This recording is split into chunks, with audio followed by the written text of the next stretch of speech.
Hey guys, welcome back to the channel.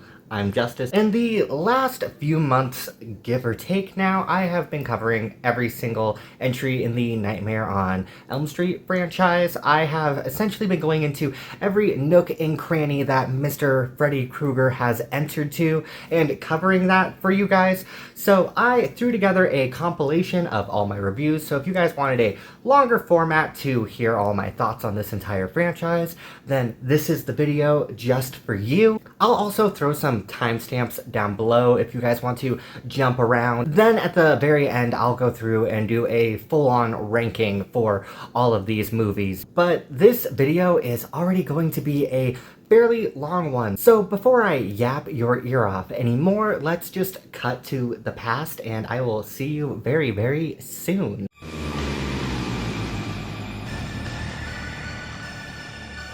And today, we're going to be jumping into the Nightmare on Elm Street franchise with the one, the only, original 1984 film. Now, this film was one of my earliest introductions to the slasher genre. When my mom was still around, she introduced me to this franchise and many of the other big horror greats because she was proudly an 80s kid who got to see that huge slasher boom when it happened, and whether or not I was too young to watch these movies is a completely different topic than today's video because these films scared the absolute piss out of me when I was a kid. I essentially had free reign to watch whatever I wanted, but after having a few nightmares after seeing this, I was briefly banned from watching this franchise. This entry specifically was the scariest to me. Just the idea of something as mundane as having a bad dream ultimately leading to your demise is a terrifying concept, a concept maybe even more terrifying than the franchise that it's in. Because unlike other slashers where you can yell at the characters for making dumb decisions, this one, you can't avoid sleep forever, and once you finally do go to bed, that's right when Freddy attacks. It's not a dumb person running up the stairs when you tell them not to run up the stairs. It's falling asleep. It's something you literally have to do to survive. There is almost no way to avoid that penultimate peril before your death in these movies either. And I suppose for those who haven't seen this film, which if you haven't, what are you doing, man? Get right on it. It follows a group of teens who fall prey to Freddy Krueger, a now deceased burn victim who hunts teenagers in their dreams, which in turn kills them in the real world. After investigating, Nancy begins to suspect that a dark secret kept by her and her friend's parents may be the key to unraveling the mystery, but can Nancy solve this puzzle before she too falls asleep? This movie was made at the exact right time and caught lightning in a bottle. And typically, I'm not the biggest fan of more fantastical stories, which I can unfortunately say later installments do fall into the pitfall of in this franchise. This first one, though, even with the fantasy dream elements, feels more grounded in reality as you see this all-American mask this film wears proudly with a group of relatable and rootable teens, only for that mask to fall off as Freddy slowly starts to shred his way into this previously quiet neighborhood. As I suspect you inevitably already know, this film came from master of horror Wes Craven, who notably directed other such big films as Last House on the Left or The Hills Have Eyes. And I really feel like I'm missing something here, and I'm not quite sure what it could be, you guys. Like, oh yeah, he also directed the first 4 fucking Scream movies. This man was a true horror juggernaut, and when creating the story of Freddy, he was inspired by a true story of a boy terrified of going to sleep, only to eventually die after days of not sleeping when he finally went to bed. You have our cast of teens Freddy's coming after in this film, and I think I'll cover them in the order they died in and kind of have this be a little bit of a scattered review. as I treat each death as a point to get to, but the first one on the list and our faux final girl is Tina. We open the movie with her, and I do believe with how heavily she is focused on for the first act of the film, they lead you to believe that she is our heroine of the movie, very much giving her the Marion Crane psycho treatment. Her parents are gone for the weekend, and she finds herself plagued by nightmares of a man in a fedora, a Christmas sweater, and wielding a glove with knives on the end. She asks her friends to stay over for the night because she's scared to be alone, and it leads to one of the most iconic and brutal sequences in slasher history. I can't even begin to state how good the whole scene is. It's also our first full-on introduction to Freddy in the movie, because previously we'd really only been given glances of him, and I very much don't need to be the one to say this because you already know it, but Robert Englund completely embodies this role. He is by far what popularized a witty slasher killer in my opinion, and no one can play Freddy quite like he does. And though he isn't quite the wisecracking killer that he is in the later installments in this first entry, you still see glimmers of his over-the-top one-liners throughout the entire movie. I'm your boyfriend now, Nancy. Tina's nightmare, though, starts as Freddy throws rocks at the window to lure her outside, and then we get our stretchy arm Freddy chasing her down an alley, and then him slicing off a couple of his own digits and spurting out this green goo, which, yes, is extremely 80s, admittedly, looking back at it, but a badass effect nonetheless, and this entire nightmare is brutally iconic as we go from set piece to set piece to set piece in it. The scene is then topped off with Freddy slashing her in her dream, and in the real world she's seen being dragged up the wall and onto the ceiling with no person there as her boyfriend Rod watches helplessly. It's even cooler looking at the practical effects of this from behind the scenes, and this is a side note. I'm sure in my series of next videos for these movies I'll be referencing a lot, but you should really check out the Never Sleep Again documentary if you haven't. It is such a thorough timeline about the entire franchise, and I learned a lot of my behind-the-scenes facts about these movies from that doc. Apparently, though, they had Rod's actor harnessed so he'd stay on the floor, and then the entire room was built to rotate, so Tina's actress could literally just crawl around the room as it flipped around. And before I saw that behind-the-scenes tidbit, I'd always wondered how they were able to accomplish that, and I never would have guessed they did that, and it just proves yet again that oftentimes you should probably do effects in your movie practically rather than CGI, because you can make it work better, man.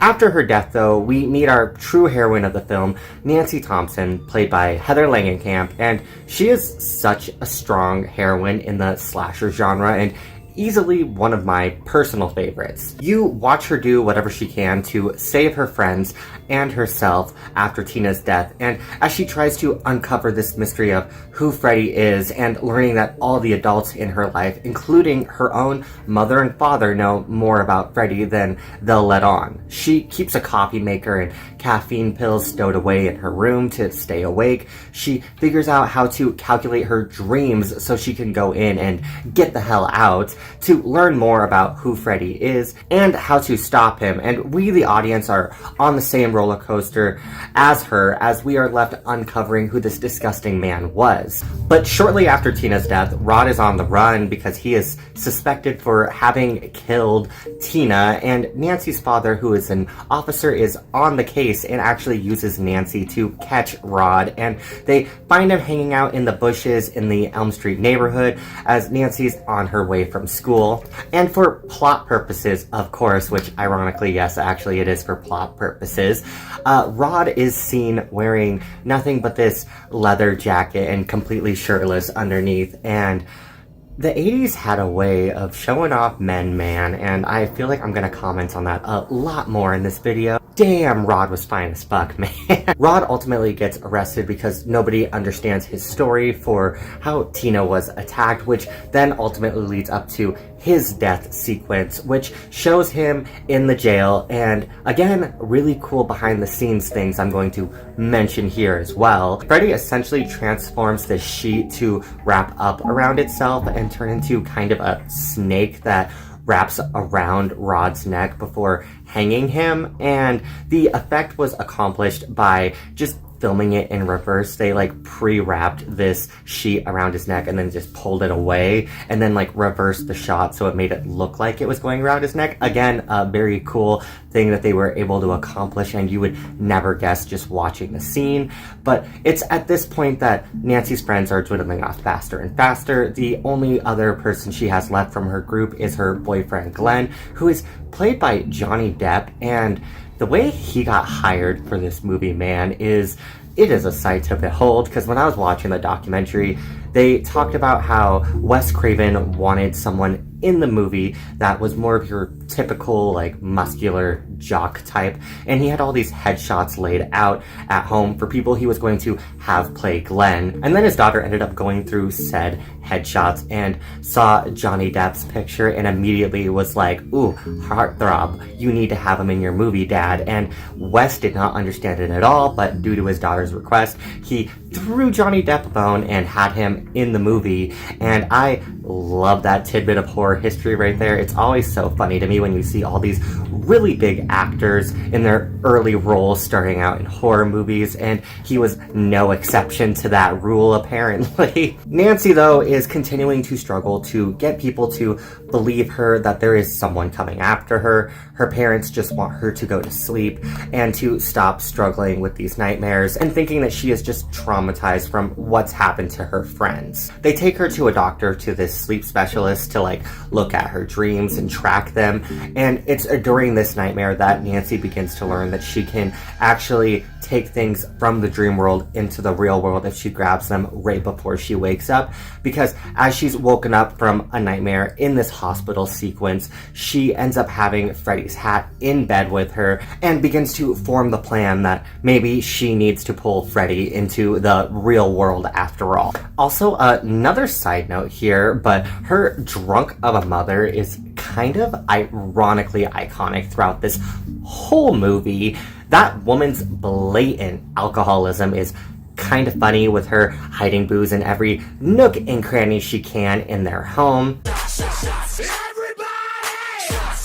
Also, her more motherly moments to Nancy are questionable at best, and since I was a kid, a scene that's always cracked me up with her is her revealing that her and the other Elm Street parents murdered Freddy. It doesn't crack me up because it's a bad scene. In fact, it's a really good one, but her line is so strange and alien here. But he can't get you now. He's dead, honey, because Mommy killed him. It truly shows you the flipping moment of this nightmare dream world bleeding into the real world and tarnishing the suburban dream, as Nancy discovers that her and her friend's parents were involved in the death of Freddy. This leads us to the discovery that Freddy in life was a child murderer, and with very obvious subtext that's almost just text, you can put the two and two together that he was also a child predator. But I think having it not outright said here is far more terrifying and gruesome, and apparently they wanted to have him be more of an outright predator, but due to some awful events that came out during the making of this movie, they decided to cut any story like that from the film out of respect.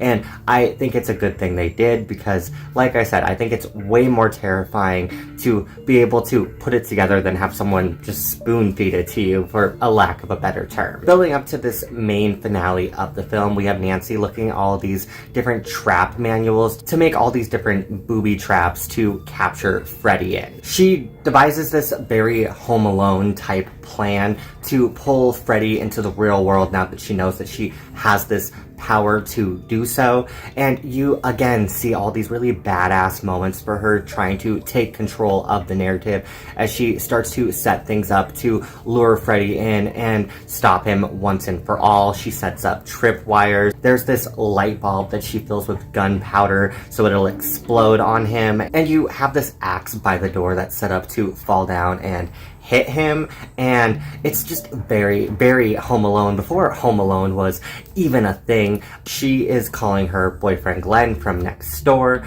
to try to let him know that she's going to catch Freddy, but before she can jump into her nightmare, poor Johnny Boy is next up on Freddy's list. And I have seen 3 different versions of this death in total, because you have Glenn laying in bed trying to watch Miss Nude America with his headphones on. But then, oh no, he falls asleep, and then Freddy pulls him into the bed. And the very first version I saw of this scene, it cut there because it was on basic cable TV when I was a kid in the 2000s, so of course they weren't going to show the grisly neck scene that follows with that. Nowadays it's a completely different story, because I was at the bar the other day and they had New Nightmare playing on one of the TVs on the AMC channel, and it fully showed every grisly detail. So I'm going to imagine that if this movie played on cable today, you would see the whole sequence. But even having that cut out as a kid, that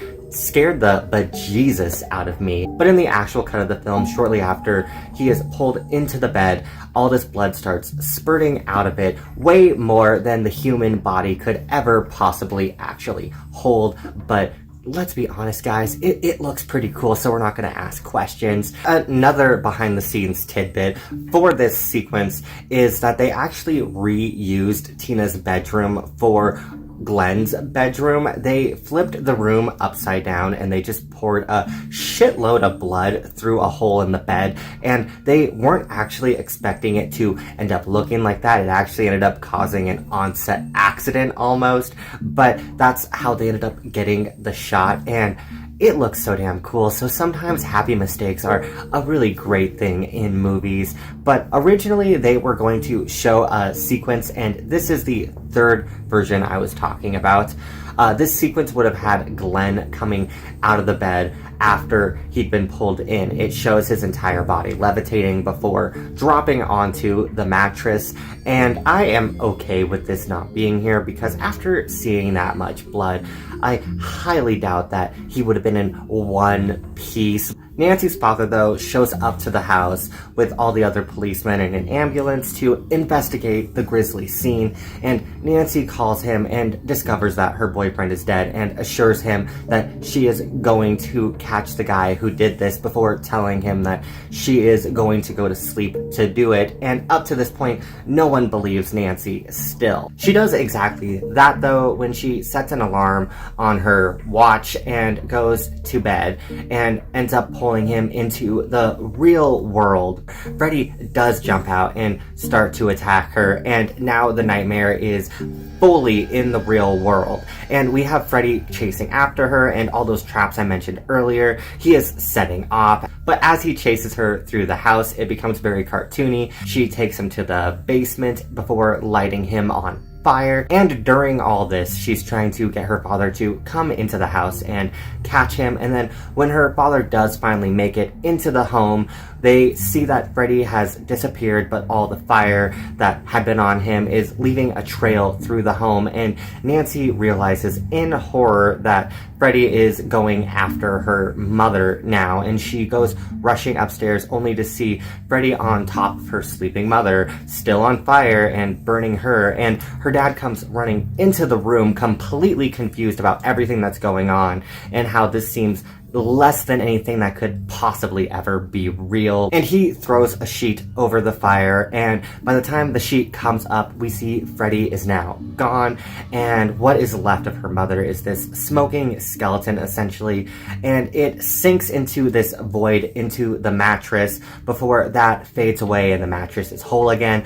Again, a very, very 80s effect with all the ghostly fog that they have in there and like the black light or whatever, but again, really, really cool. Now though, her father sees all this and he believes her, but he's also very stunned and in shock for the whole thing.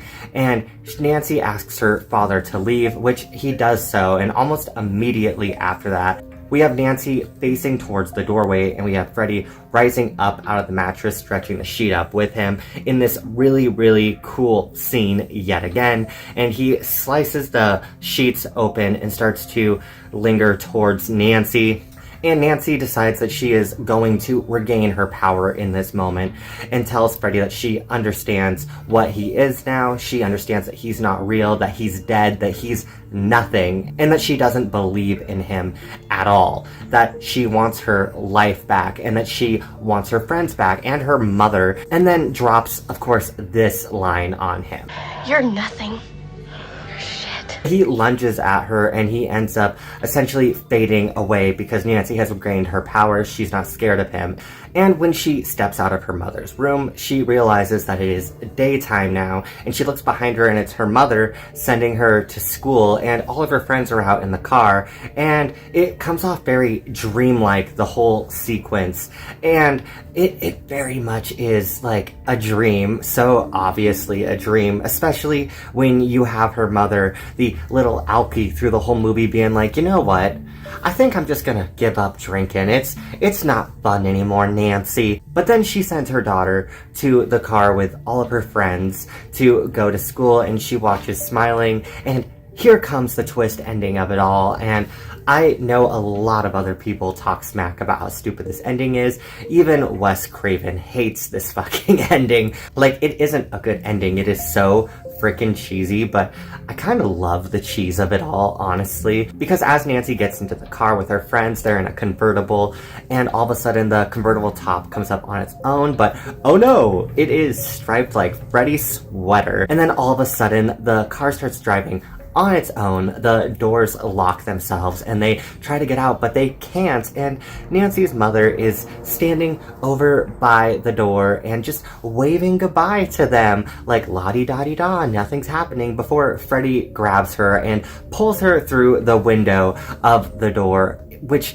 it's not her, it's a fucking dummy. It looked like they just popped over to like Adam and Eve or something and got a blow up doll, and that is what replaced her mother for that shot. It is such an obvious fucking dummy, but it's still iconic nonetheless. But the movie ends with a pan in on a group of schoolgirls doing jump rope to the iconic Freddy Krueger song. When they were making this movie, New Line Cinema knew that they had something good, but they didn't expect it to blow up the way that it did, and it ended up putting New Line Cinema on the map in the 80s, and they even referenced their company as being the house that Freddy built because that's where they got all their money from, and none of that would have happened without this first installment. This movie is just a testament to the fact that Freddy was going to blow up and be such a huge thing, and I love the socks off of every little bit of it. And though The Nightmare on Elm Street may not be one of my favorite or my favorite slasher franchises, this movie does remain as one of my favorite slasher films of all time because of just how imaginative the whole thing is.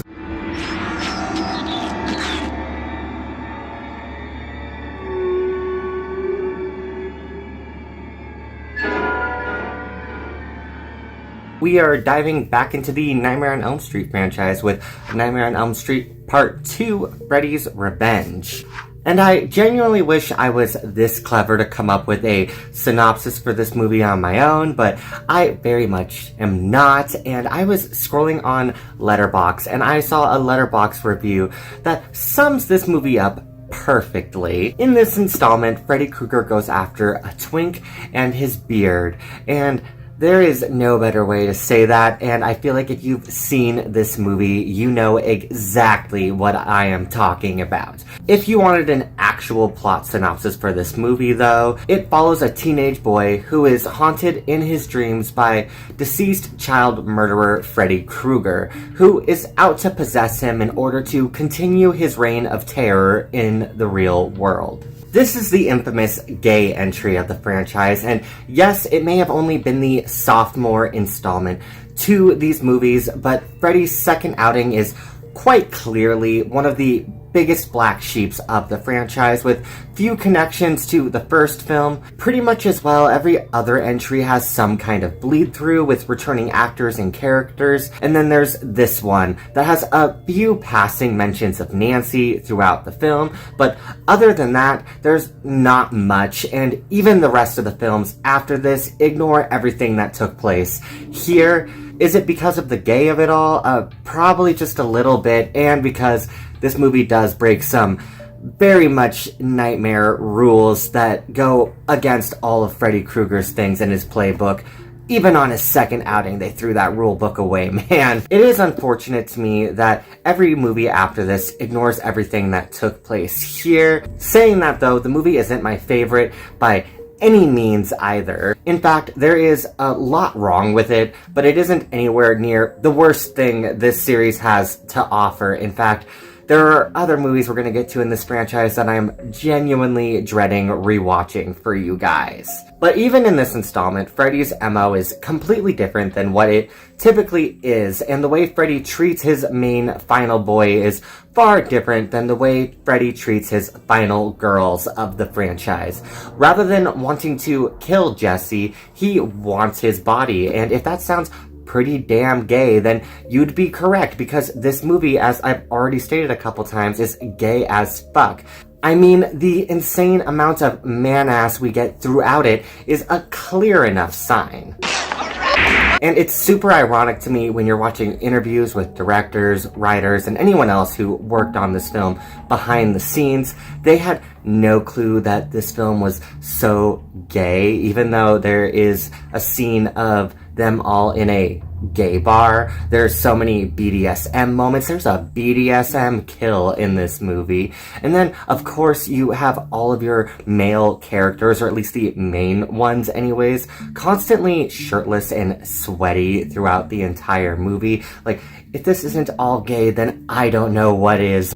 To go over some of the main players in this film, you have Grady, who is easily my crush of this franchise. Like, why have our main final girl, Lisa, when you can have Grady? He is 100% the kind of jock that high school Justice would have fully swooned over, been head over heels for, man, but in the same breath, too, he'd have had absolutely no idea I existed.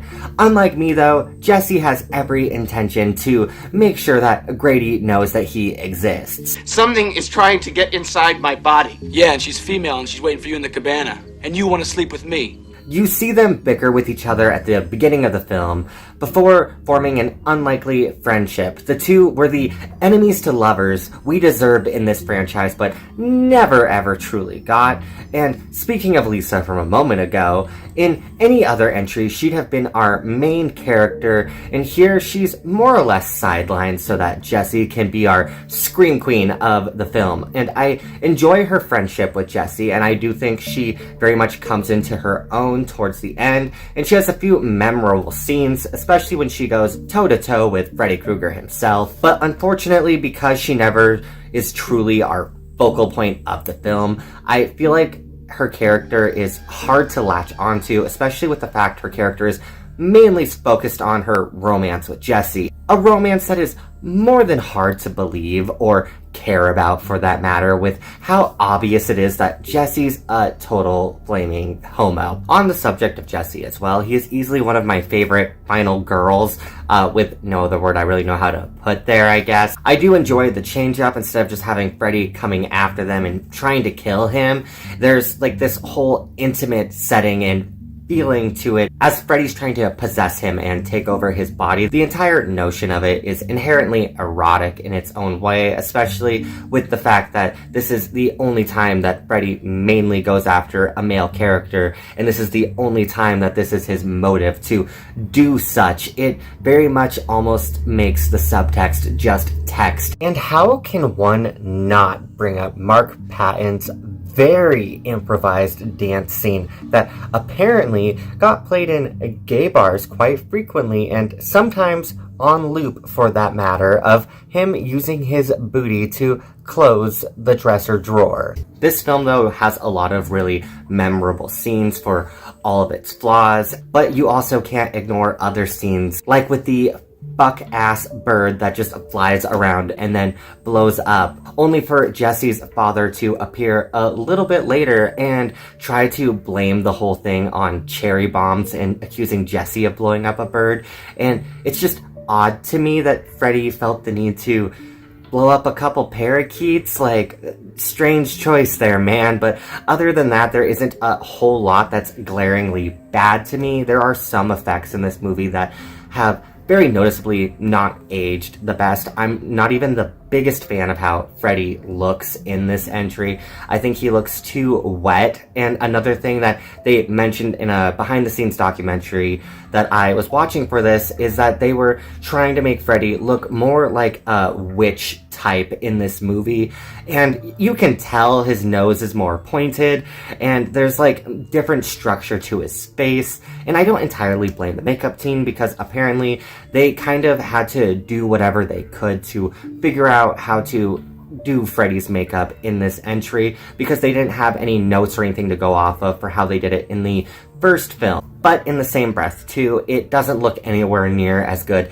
as it did in that first movie, so it's hard to not knock a few points against the film for that. When the film does hit the mark, though, and have a good scene, it really does, and it does have a lot of very memorable sequences throughout, especially our dream sequences throughout the movie, even the opening one of the film showing our lead character, Jesse, on this bus as it drives into the desert, as all of the land around the bus starts to cave in and the bus is sitting up on these two columns, and Freddy is revealed to be the bus driver, and he starts to walk towards Jesse and these two other girls on the bus, and you see the bus starting to tip. It's a very, very fun scene and a great way to open the film, but my all-time favorite dream sequence in this film, and the one that I always think of when watching it, would be the scene of Jesse at the bottom of the staircase with Freddy. It's a very erotic scene, and I think it was done purposefully so, as you have Freddy getting very up close and personal with Jesse. And again, I think this is where the subtext leans more into just being text, something that even Robert Englund himself has openly admitted about this whole sequence, as you see him grab Jesse and start to trace his finger knives across Jesse's face. Robert even went on to say this about the scene, so it's definitely not me just reaching that it's a very, very gay sequence. And I remember asking Mark if I could make that, if I could make it kind of, and I think the word is homoerotic. Mark and I are nose to nose, and I've got the claw on him like this, and one of the pieces of coverage, I rim his mouth. Another memorable scene, too, that we have is there's this gym teacher in the film, and as Jesse is becoming more possessed by Freddy's spirit, Jesse ends up wandering out of his home in the middle of the night in his pajamas out into the pouring rain before he ends up at this gay bar and finds his gym teacher there, who's a total hard ass, dressed up in leather, only to end up grabbing him and taking him back to the school and forcing him to run laps around the gymnasium. If this feels a little pervy and a little predatory, that's definitely because it is. I feel like that gym teacher did not have good motives grabbing up a high schooler in the middle of the night and forcing him to run laps. It very much gave a BDSM vibe, and his death really only confirms that much more for me, because shortly after this, he ends up in the locker room and all these balls start flying around the room. And again, I feel like the subtext was almost just text there, like, again, but all these balls start shooting out and flying at him before he's eventually stripped down to his bare ass, and then he is hung up into the gym showers and essentially like whipped to death by towels. There's even a shot of one of the towels smacking his ass multiple times. It's very, very hokey, but Freddy appears in the shower, and then in the mist, when he finally disappears, we have Jesse standing in the shower, and he is wearing Freddy's glove, and he lets out this very, very shrill scream, which very much isn't having him be any of the gay allegations he had, which I think that's one thing that's kind of sad about this movie, is it did kind of kill his career. He was very closeted when this movie came out, and at the time he didn't know that what he was stepping into was going to be this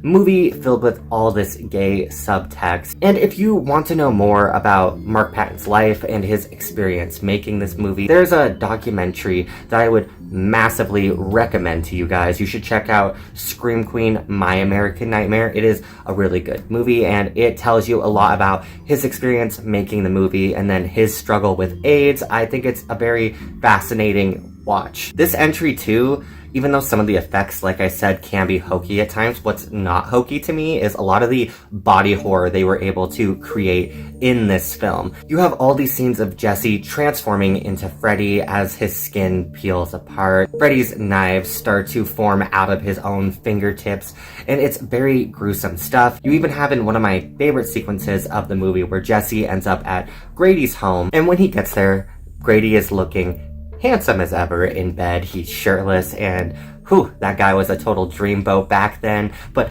as he's in the room with Grady, he tries to get Grady to not let him fall asleep, but then lo and behold, Jesse does fall asleep, and he wakes up screaming, only for Freddy to literally tear his way out of Jesse. And then Freddy goes after Grady, kills him, and makes it to where Jesse has a chance to live his heteronormative life. Unfortunately. The final climax of the movie is admittedly fun too, even if it does break a lot of the rules of this franchise so early on. But you are at Lisa's house. She is throwing a house party and all of her classmates are over before Jesse ends up coming and goes Freddy Krueger mode and starts to kill all of the party goers. You get some really fun kills here as people are literally getting boiled alive in this pool, the pool getting set on fire.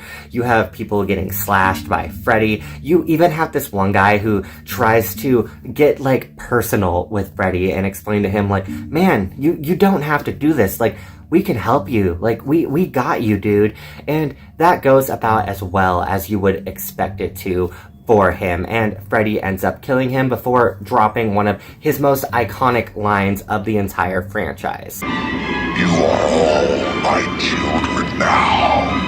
After this party massacre, though, we have Lisa going back to the boiler room. On the boiler room stuff, there is some stuff there where things work very well for me, and then there's other things that just don't work at all. Like when Lisa first gets to the boiler room, you have her find these two dogs that have baby faces, but like, they're very obviously just masks, and they look really stupid. But what I do like during this scene is as she's looking for Freddy and going down all these different corridors and going up these stairs, that you have her getting these weird, like, awake dreams. There's this one part where there's maggots forming all over this cut she has on her leg, and she's freaking out and swiping them off, only for all of a sudden her to realize that there's a bandage on her leg still and that they were never there. Or another part where she's running down across one of the grates, and then all of a sudden it collapses and she's holding on to the handbar, and it looks like she's about to fall through, only for it to zoom back and you realize that she wasn't falling at all, that she imagined the whole thing and Freddy made her see that. And that's one of my favorite aspects of this franchise, when they make the nightmares bleed into the real world and trip you up a little bit. Because it's been a while since I've seen this movie, especially with that falling grate scene. I didn't remember that happening, so I briefly was like, oh, she's just gonna pull herself out, only for me to be like, oh yeah, okay, it never happened. Wow, okay. Lisa eventually finds Freddy, and the two go back and forth for a minute about how Jesse is or isn't dead, but Lisa doesn't give up and admits she loves Jesse, which in turn kills Freddy in a scene of pretty fantastic special effects as he burns up and melts away, essentially using her love to kill off Mr. Krueger and bring Jesse back, giving us their very nuclear family take of a happy ending. And they are not going to last, and I don't think I have to be the one to say that. Even if there wasn't the twist ending that we're about to talk about, those two, they're not going to make the final cut eventually.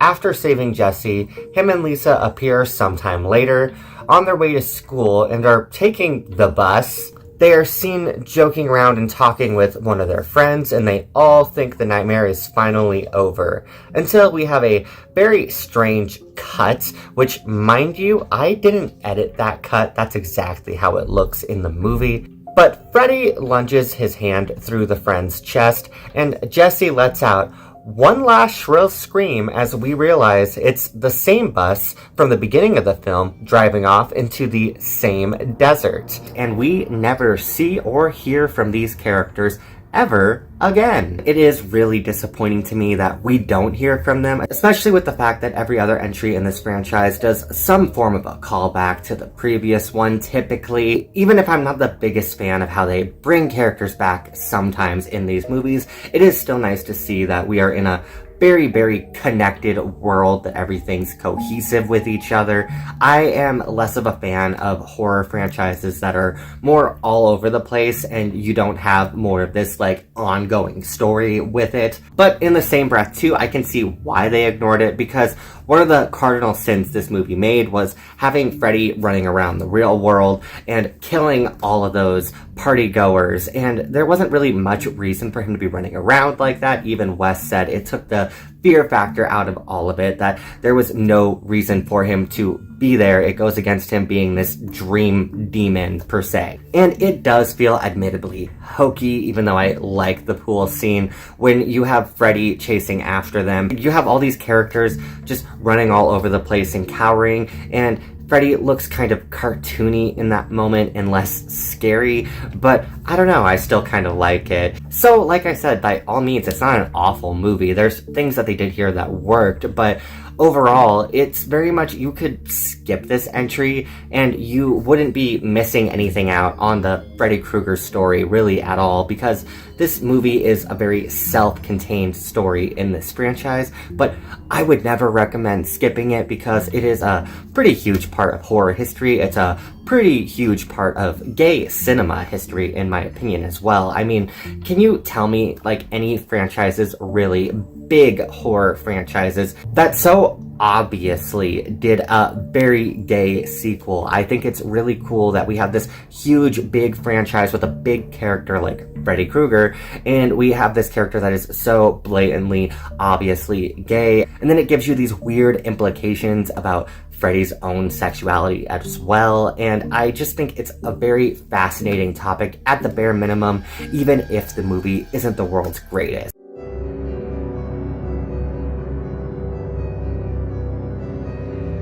We are continuing on with the Nightmare on Elm Street franchise with Nightmare on Elm Street 3 Dream Warriors.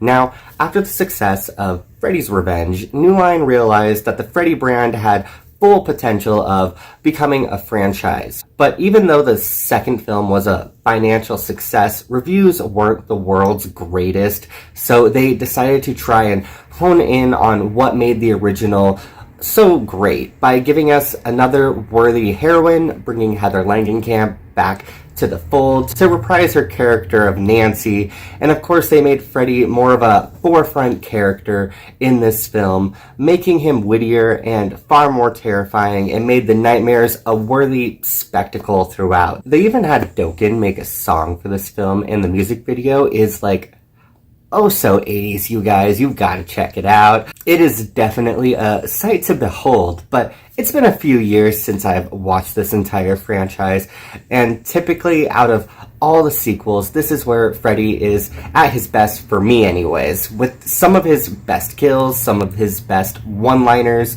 without becoming full camp either in this entry. And that's something that the later installments really struggle with, at least for me, is they lean way too far into the campy comedy and like hokey tone of Freddy, and it just does not work as well. You still have to have some kind of fear factor. From the cool practical effects during the dream sequences to our cast of characters that could easily be compared to The Breakfast Club, and I love just how married to the first one it is.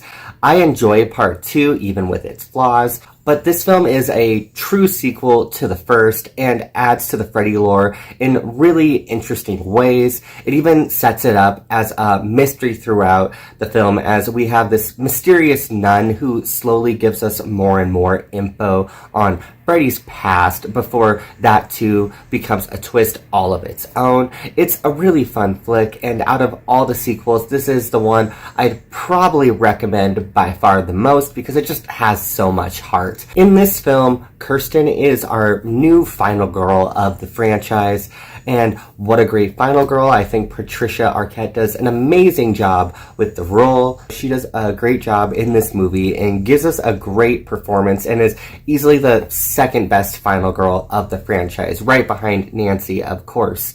And her and Nancy play off of each other extremely well throughout this movie. I also love the change in dynamic for how Nancy is, since Kirsten is very similar to where her character at was in the first film.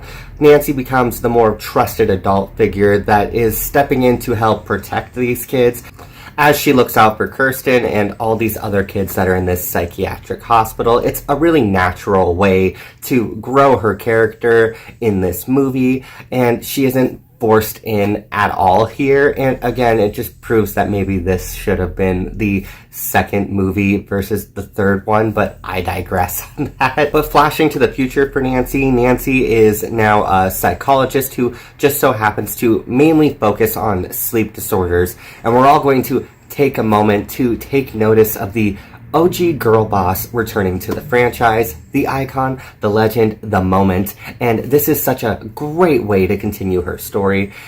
That's something else that I also really enjoy about this movie, is in the first film, Nancy had her powers where if she grabbed onto something in the dream world, she could pull it into the real world with her, and in this entry, Kirsten has a reverse of that power, and she can actually suck people into the dream world with her, which I love when they write these fantastical powers for our heroines in this franchise, and here it fits in so seamlessly. Later entries in this franchise do stumble a bit when they're trying to give our heroines powers, because they're trying to be very similar to the first film, and it doesn't work that well. It feels forced. Here it's just extremely natural, and I love the way it gets used, and it's very important for our main cast of characters. And our troubled teens are essentially a cast of 80s stereotypes, or a pseudo Breakfast Club, and we're going to rapid fire through them, so buckle up and get ready for this. Will is our geeky Dungeons & Dragons nerd. Jennifer is our aspiring actress. Joey, an ex-speech and debater who's now a mute. Taryn, our broody alternative chick who's been in and out of juvie and had a drug problem. Philip, an artist and sculptor. And of course, Kincaid, the muscle and sarcasm of the group.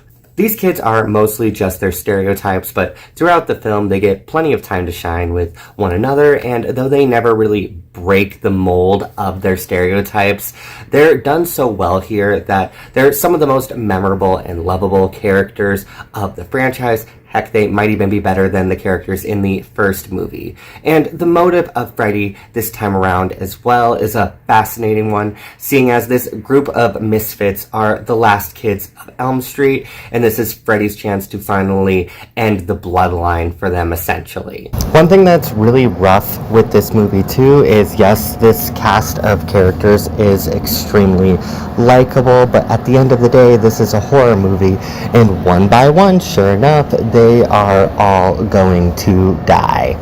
But at least they have some of the most memorable kills in the franchise. I think this one is easily the most creative of all of the movies in this series, and I think many of the kills are some of the most iconic of the genre even. The biggest standout ones to me would be the heroin junkie kill where Freddy turns his fingers into heroin needles and then shoots up our alternative rocker chick. Another one that comes to mind that I really enjoy is Patricia's head getting smashed into the TV with Freddy's iconic one-liner, of course. And then how can you not mention the sculptor who is literally turned into a marionette puppet? I think those effects, like, yes, they do look a little cheesy, but they're still, like, inherently gross, because the whole idea of your veins getting used as strings for someone to drag you around with just sounds so goddamn fucking painful, and I can't even imagine how that would feel. The idea of that kill is almost more horrific than the actual look or execution of it. But in the same breath too, this is an older movie. It's edging on 40-50 years old now, so I will give credit where credit is due, and I do think many of the effects in this do still look really good, especially for that time period. I do think they look inherently very 80s, but they still do look pretty damn fantastic. We also need to take a moment to bring up the fact that not only does Heather Langenkamp return to reprise her role of Nancy, we also have her father coming back into the fold to reprise his character from the first film as well. And now that Nancy's mother is gone, God rest her soul, he has now taken on the role of the drunk. Nowhere near as iconic as her late mother, but nothing could ever beat that woman's never-ending bottle of vodka in the first film. And again, I think they did a really good job of throwing his character in there and not making it feel like it was forced. He adds a lot to the Freddy Krueger lore in this film, and his place is rightfully earned here. Just through and through, I really enjoyed the sequel. I think the final sequence of the film where they finally kill Freddy off is one of the better deaths for Freddy Krueger. And if they would have ended the franchise here, I think it would have been a perfect ending to the series. But alas, it's a horror franchise. There's always going to be another sequel. So of course we're getting another one with A Nightmare on Elm Street for the Dream Master. For a Nightmare movie, you really can't get much better than Dream Warriors. This is the true sequel that we should have gotten in the first place, and they did a spectacular job on this entry specifically. So if you haven't seen it, and I guess you don't mind that I just like spoiled the whole damn thing, then you should still go watch it. In my defense, this is like an almost like 40-50-year-old movie now, so like if you haven't seen it, then I don't think I'm totally at fault here. But anyways, I'm really hoping, I haven't rewatched it yet as of recording this video, but I'm really hoping I have some fonder feelings for Dream Masters, our next sequel that we're going to be covering on the channel, because I don't hate that movie, but from my memories of it, this is when Freddy jumps into the MTV era Freddy, and that's not the Freddy that I vibe with, and it's there that I kind of start feeling like Freddy's like spiraling down this drain and his movies aren't as good. So I hope I get proven wrong and I end up enjoying and loving the movie more than I did last time I saw it, but I guess we'll have to wait and see.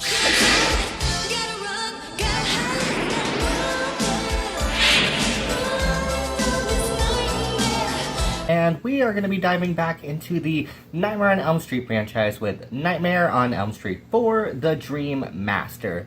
Now, this entry picks up after the events of our previous film, Dream Warriors, coming out a year after. And with the massive box office success of Dream Warriors, it sent Freddy from being this, like, cult figure to being this well-known and very beloved pop culture icon, so of course they were going to capitalize on it with more sequels. This is when Freddy starts to push into his MTV era, where the character becomes thinner, the kills become more fantastical and gruesome, and of course Freddy becomes a wisecracking comedian. I have to admit, right off the top, going back into this film, I forgot how frustrating and messy overall this movie is to me. The way they hit a franchise high with Dream Warriors and gave us a cast of fun and memorable characters, And the kills in that movie were very, very memorable. It was exciting to see these characters reach their end by Freddy, but also sad because they just were so rootable the entire time. It's something I talked about in my Dream Warriors review,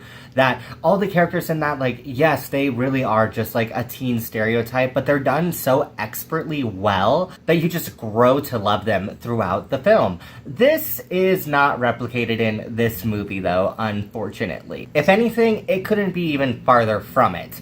They even bastardized the events of the previous film by recasting Patricia Arquette with singer Tuesday Knight, but hey, at least they got a new song out of it. You can check it out if you want. I don't think it slaps as hard as Doken's song, but it's still fun enough. Barring Patricia Arquette not coming back to reprise her role, we do have both Joey and Kincaid having their original actors come back for this movie, which would have been a really exciting thing if they weren't killed off like 20 minutes into the film. I just think it was a very cheap shock tactic in the movie. I think that it's kind of lame that you bring back your legacy characters from the previous film that did so good and then just dispatch away with them like that. And on top of it too, a lot of the writing in this film is just very messy. That's the best way to describe this movie. Is it's a lot of good ideas that just weren't capitalized on that well, and a huge part of that has to do with the studio, I would say. I think they should have waited a little bit longer to make this movie, and I think they could have had something good here, but with what they were able to give us, it just was not a good film, and it tracks because at this time, a writer's strike was going on, so there were no writers in the room to finish off said script for this movie. So the director, Renny Harlin, has been very open and talked about how he had to come up with ideas on the fly for what they were going to do with Freddy in this entry and how they were going to shape this sequel. And a lot of the ideas that happen in this movie are entirely to do with Renny Harlin.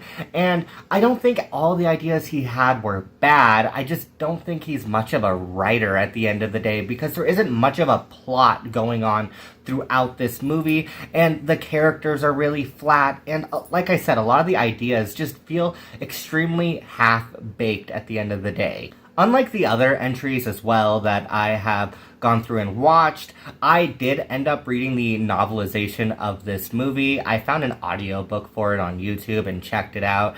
And even in the audiobook format, it still feels really messy. It did try to give a little bit more depth to characters, but it still didn't really work that well because we have our nerdy girl who has asthma, and that's about it to her character. We have Deb, our girl who likes to work out and go to the gym. And did I mention she likes to go to the gym? Because I think she likes to go to the gym. I mean, there is life after exercise. We have our main character's brother, whose defining character trait is the fact that he likes karate and that he also is in martial arts. And of course, our main character is this shy, bookish girl.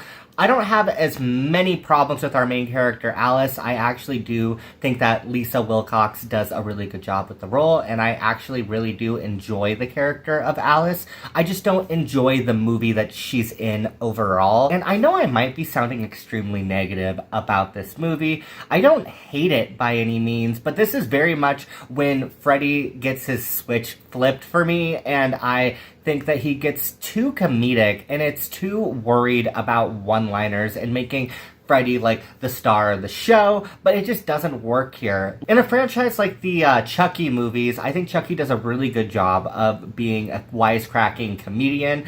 I don't think that it works as well here because the whole idea of Chucky in the first place is inherently kind of campy. I mean, you have a killer doll that's coming after you, versus with Freddy, I enjoy when he has his little one-liner moments. I mean, I praised them in Dream Warriors, but here I feel like it just pushes too far into it. There's even a few scenes that come to mind that I just think are extremely try-hard, and I'm just not really a fan of. Like, for example, you have this one dream sequence where Alice is in her dream. She's at this old diner, and Freddy comes out and orders a pizza, and the pizza's has like all this little meatballs on it that are actually the heads of everybody who's died throughout this film, and they're all screaming in the pizza, and Freddy like picks one of them up with his finger knives and says he loves soul food before eating it. I don't really like that kind of humor. I don't think it lands. I don't think it's that funny. And I can understand a teen audience back in the 80s loving this film. Even when I was watching the Never Sleep Again documentary, they talked about how this movie made a lot of money and it really resonated with teen audiences. I can fully see it. I can see how like all the gimmicks would have pulled teenagers into it back in the day. But overall, I just don't think this movie aged the best, really. I don't want to sound too negative about everything I'm saying here with this film. Just overall, like I keep saying, I feel like there's a lot of wasted opportunities and wasted potential. Even in the kills department, most of the kills I'm not really a fan of. We have our nerdy girl who Freddy sucks all the air out of her, and she essentially just becomes like this husk. I think the effect looks really cheesy and just too over the top for me, and it kind of takes me out of the kill. Alice's brother's Rick's death, and that whole scene should have just been cut from the movie entirely. I think the whole way it was done was super messy, because we have him in this dream sequence where Freddy isn't even there, and he is fighting this like invisible Freddy Krueger while doing really, really stupid karate moves and shit. And the whole reason they filmed this scene like this, I found out, was because they ran out of budget and they'd already filmed the scene of his funeral, so they were like, well, we do need to film his death still, actually. And remember how I was saying a second ago how they didn't have anybody in the writing room or any actual writers to do it? Yeah, so this is how this happened, is no money and no writers created this god-awful scene. And I will admit that before I rewatched the Never Sleep Again segment on this movie, when I was listening to the audiobook adaptation of this film, Dan dies in a completely different way, and I was super confused the entire time the sequence was happening, because throughout the book, and even up to this point in the novelization of it, they hadn't changed all that much in the story. Everything was essentially the same, and it still hit the same plot beats. It just gave like a little more internal dialogue to said characters. But his death sequence was completely different, because him and Alice end up in this elevator before like the elevator falls apart, and then Rick essentially falls into this like dark void before dying. Apparently that was the original death idea they had for him, and in the book I don't think it was all that great, but again, it was just listening to it, and at that point I was getting pretty annoyed with the novelization, honestly, so that could be part of my bias. But I will say that idea is way better than what we got in this movie. There's only a couple deaths in this film that I can say that I actually do enjoy, and that would be Joey and Kincaid at the beginning of the movie, for sure. I think those two are really fun kills, and hey, if you're gonna kill a legacy character, at least give them a fun way to go out in said movie. I think it is funny that they remember that the only character trait of Joey essentially was the fact that he was a very horny teenager, and they used that against him and gave him like this killer wet dream where he ends up getting sucked inside of his waterbed after seeing a very sexy pinup girl that he had up on his wall. I think that's really fun. I think the whole Kincaid scene of him in the car junkyard is really cool, because the effects there were really eerie, seeing all these cars piled up around each other. The only thing that I don't really like about that scene is the fact that Freddy gets revived by dog piss. Like, yes, you heard that right. Freddy comes back into the movie due to dog piss, so tells me they really should have waited for the writer's room to reopen, but I rest my case. Hands down, though, the best kill in this entire movie, and it even has one of the best sequences on top of it, is Deb's kill in the film. And this is perhaps one of the most gnarly horror movie kills to me of all time, in my opinion. I cannot hang with this death. Every time I see this movie, it just grosses me out so freaking much. Because as she is working out, she is doing sets, and Freddy comes in and pushes down the bar, which she tries to fight back, but then it just causes like her elbows to snap apart. And as she's walking around, her arms are all droopy and flopping all over the place before they fall off and like reveal these like insect limbs. And then as she's like walking around and freaking out, she ends up in this room that's filled with like this thick goo, and as she's in there, her skin starts to de-glove itself from her body, and she ends up becoming a cockroach, and it is the most disgusting scene. It has some of the most disgusting effects, and it works so freaking well. With all the negatives I'm saying about this movie, this death scene is perhaps one of the most disturbing to me in the entire Nightmare on Elm Street franchise. Hands down, this one is the one that makes me so goddamn uncomfortable, because the effects, like, yes, they're 80s, but, like, they have aged extremely well, in my opinion, and they just look so freaking gross. But while her whole death scene's going on, there's this really fun sequence that shows them playing with the dream world a little bit, and they have our main character Alice with her love interest Dan, and they are trying to get to Deb because they know Freddy's about to go after her. And as they're trying to get to her, they keep trying to leave this diner. They get into Dan's car, and then they try to drive over to Deb's house, only for it to repeat again, where they are in the diner and then they're driving to Deb's house. And they do this like 3 or 4 times before they finally realize that they're actually asleep and they're dreaming, and that Freddy is making them just repeat over and over again in this like endless loop. I think that was a really fun idea that we haven't really seen before in any of the other entries in this franchise. I think it's a really cool way to play with aspects of the dream world and just how much Freddy can fuck with you in your dreams. But to talk more about Alice's character, because she is our main star of the film, she starts out as this very bookish, timid girl who's very shy. She constantly is having daydreams, which I think are a really cool inclusion. I think that they're a little awkward the way that they're added into the movie, but she has like all these scenes where she imagines herself saying or do these things, and you're watching it, and initially you're thinking like, oh, she actually did that, before it like snaps back to reality. You know, you are one major league hunk. Thanks, Alice. Snap back to reality. As her friends are being dispersed of, and each one is dying one by one, she starts to gain their abilities, which makes her less of this timid girl. And it all starts with the death of Kirsten, and then eventually it builds up to Deb being the last one. But each one she gets a new ability from, and she becomes like this stronger character who is more outspoken, and I think it's a really fun idea. I think that there could have been better execution with it, but with what we do get, I do think she is a very strong final girl, and she isn't anywhere near one of the worst ones in this franchise. I had a lot of fun with her anyways. And of course, her final showdown with Freddy, I think, is fairly cool, because towards the end of the film, when she's fighting Mr. Krueger, she starts to use karate because her brother was into karate, and of course she now has his ability, so she uses that against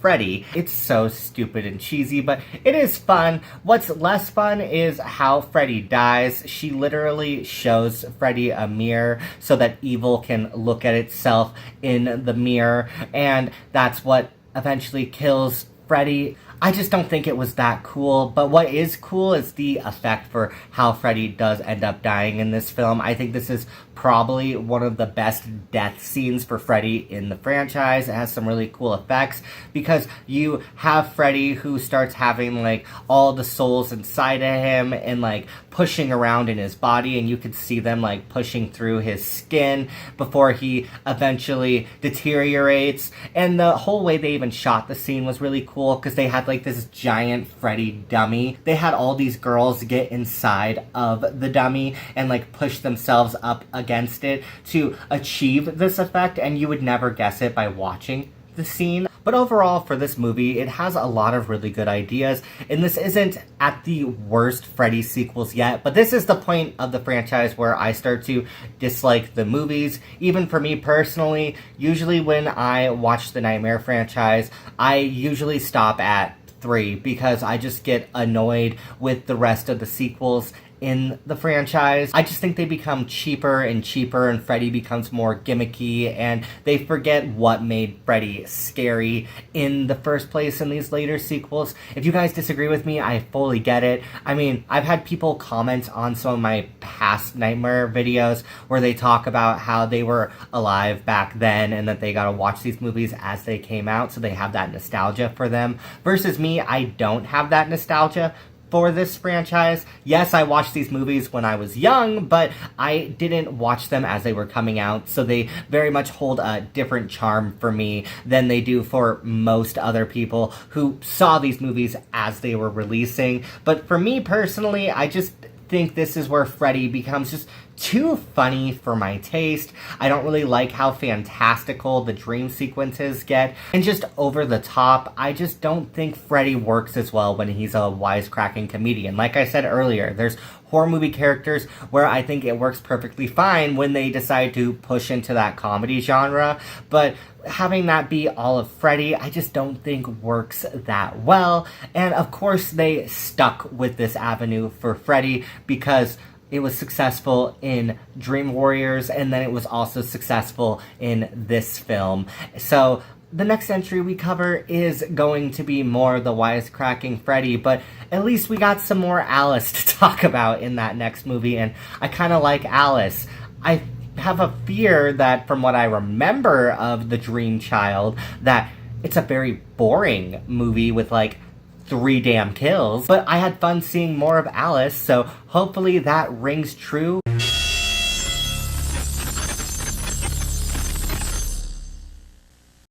Freddy Krueger, an undeniable icon of the 80s who has been haunting the dreams of audiences since his first film hit the big screen.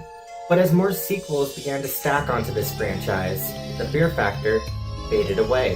What emerged from this was the MTV era Freddy. Gone was the terrifying dream demon, and in his place, a wisecracking showman. It was from this tonal shift that Freddys Nightmares was born. This TV series brought Freddy from the big screen to our living rooms, but has been all but forgotten in present day, which leaves us with the question, is there a reason this series seems to be trapped in the 80s? No, no, no! Don't be afraid! This time, it isn't one of your nightmares. This one was mine.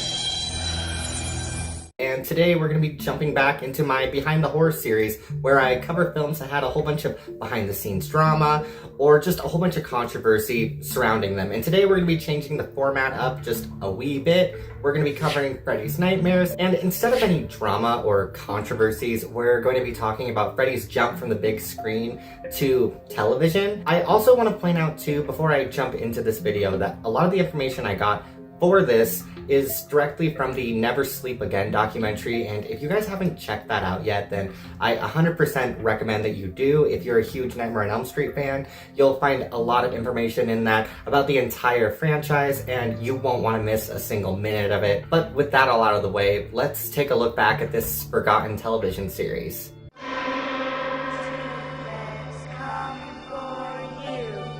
After the release of Nightmare on Elm Street 4: The Dream Master in August of 1988, Freddy Krueger had more than cemented himself as a fixture in pop culture. The wisecracking child killer could be seen everywhere, from children's toys all the way to music videos, and then he even ended up getting his own 1-900 hotline, where if you called it, Freddy would tell you spooky bedtime stories at a reasonable price, of course.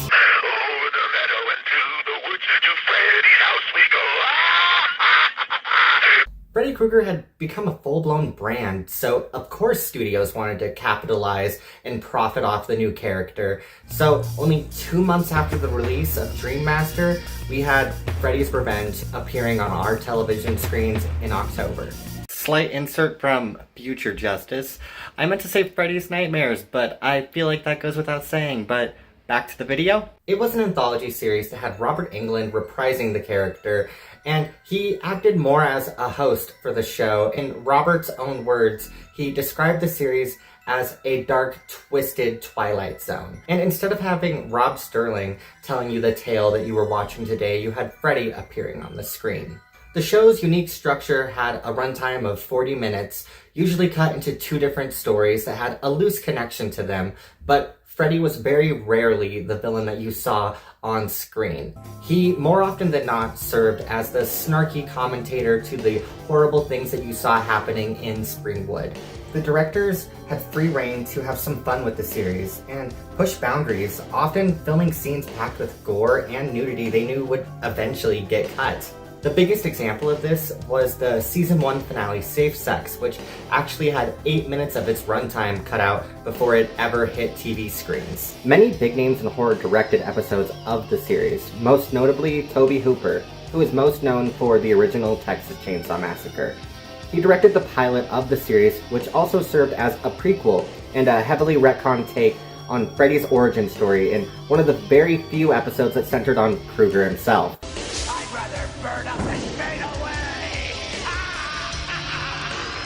The series was designed as a late-night show that would be marketed towards adult audiences, but as mentioned earlier, Freddy had even become quite the icon with kids. He was the equivalent of Mickey Mouse for horror in the 80s, and broadcasting companies could see that, so they pushed the airing of the series to an earlier time slot. With a much younger audience tuning into the show, parents quickly grew upset with the violent and gruesome content flooding their TV screens around dinner time at 5 o'clock. With the second season, they decided to try and lessen the adult content by lowering the budget and cutting out a bunch of on-screen gore to appease nagging parents, but in result, they alienated the older fans the show was originally meant for, the fans of the actual films. Finally, even though ratings for the series were still high, Warner Brothers canceled the show in March of 1990 to avoid further backlash from parents and fans, swiftly ending the series run after only 2 years, 2 seasons, and 44 episodes. Ironically, the series could be looked at as the beta version of Tales from the Crypt, which ended up garnering a bunch of the crew from Freddys Nightmares after it was canceled. One thing that I think Tales from the Crypt learned from its predecessor as well was knowing to only do 20-minute episodes. You even briefly see in The Twilight Zone when they decided to go to 40-minute episodes, and that is largely considered one of the worst seasons of The Twilight Zone. Freddys Nightmares, using that format for the series, sometimes made it feel very bloated and drug out as they tried to force connections between the 2 different storylines that they were trying to show you.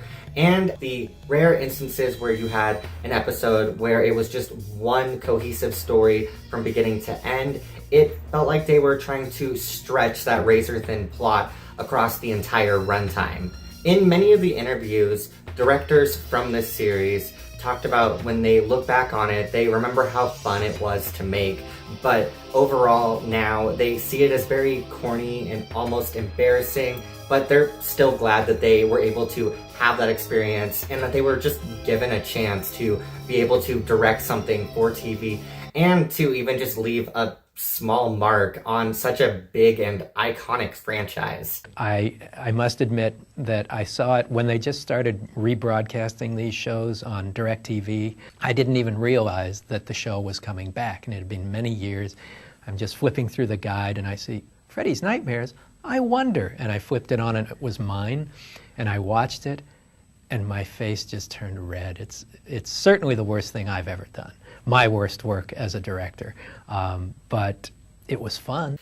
As for my personal thoughts on this series though, I'm not really surprised that the show has been left in the past. You can't even really watch it anywhere. Even right now, it's not streaming on anything, and it briefly, every once in a while, decides to pop up on Tubi. Screambox even had the series at one point, but more often than not, this series is stuck in a limbo. Even when you try to find physical media releases for this series, they only rolled out the first 3 episodes onto DVD back in the early 2000s, but sales were so low for it that they decided to scrap the entire idea of bringing it to the home market, and the only accessible episodes that you're able to get are 2 of which are on the Blu-ray collection. And it makes sense to me because this series is very much a product of its time. I don't carry the nostalgia for it that other people do. I wasn't watching it when it was airing, so I will fully admit that that's part of my bias to it. And quite frankly, this series, I just genuinely did not like it. I don't know if that's considered a hot take or not with Freddy fans by any means, but I am a big fan of the franchise. But really, I only hold a special place for those first 3 entries in the franchise. Everything that came out after that, for the most part, just feels like a downward spiral for what the franchise ended up becoming. I don't mind the wisecracking Freddy Krueger. I think that a lot of his one-liners are truly iconic, but when those are overriding the horror, then you lose me on it. Because this character became more of this like comedian versus the horrifying killer that we had grown to love in those early entries in the franchise. They were way more focused on the comedy, and that's something that I think that is focused way too heavily on in here. One of the very few noteworthy things that I can say about this series is that it actually has Brad Pitt in one of his earliest roles. He is the star of one of the episodes, and if I was going to recommend one of the episodes to you, one of the very few that I actually did find some enjoyment out of in a very B-movie style was Freddy's Tricks or Treats, which follows this woman who is at this sleep clinic and she is being faced with these horrible nightmares of Freddy Krueger. I actually did find that one entertaining, even though you can very much tell that the scenes shot with her in the episodes were shot separately from Robert Englund actually being there. He really only appears as an image on the TV, if that says anything. But I still had fun with it because he actually was a character in it, and it didn't feel like it was retconning anything from the franchise in a very poorly done, cheesy way like the pilot did, which I just wasn't a fan of. I don't think the direction in that episode was done very well. As much as I like Tobe Hooper and I love his other work, I just think some of the choices that he made in that episode were very strange, and a lot of it doesn't even follow stuff that actually happened in the first movie. Overall, most of the episodes just felt very cheap, and it felt like whenever there was gore, it cut away from it too quick, which I understand, it's TV, but it does take a lot of the fun out of it and a lot of the charm. And 2, it's just very obvious that this series was just 100% a cash grab, because at the time Freddy Mania was in full bloom and they wanted to milk whatever they could from the franchise. You even have some of the directors from this talking about how they weren't able to add stuff to the continuity really because they didn't want to mess anything up that was going on with the ongoing movies. So they really did try to keep the series very separate from the movies, and you can see that with how rarely Freddy pops up. And even when he does pop up, they don't really add anything to the overall story of Freddy Krueger either. Just overall, and like I keep saying, I don't know if this is a hot take or not, but it makes sense to me why this series has become a relic of the 80s at this point. So yeah, Freddys Nightmares, a show that manages to stay entirely stuck in the era that it was created. It was very cheap, chaotic, occasionally fun, but it's really just a bizarre cash grab that had Freddy Krueger moonlighting as this horror host versus being the man that murdered teenagers in their sleep. One thing I can say positive about this series, at least it paved the way for the Crypt Keeper to show up on our TV screens. It's no surprise to me that this series has faded into obscurity, but if you end up stumbling across a couple episodes of this show on some dusty corner of the internet, then you should give them a watch, if only to marvel at how far Freddy fell from being nightmare fuel to late night cheese.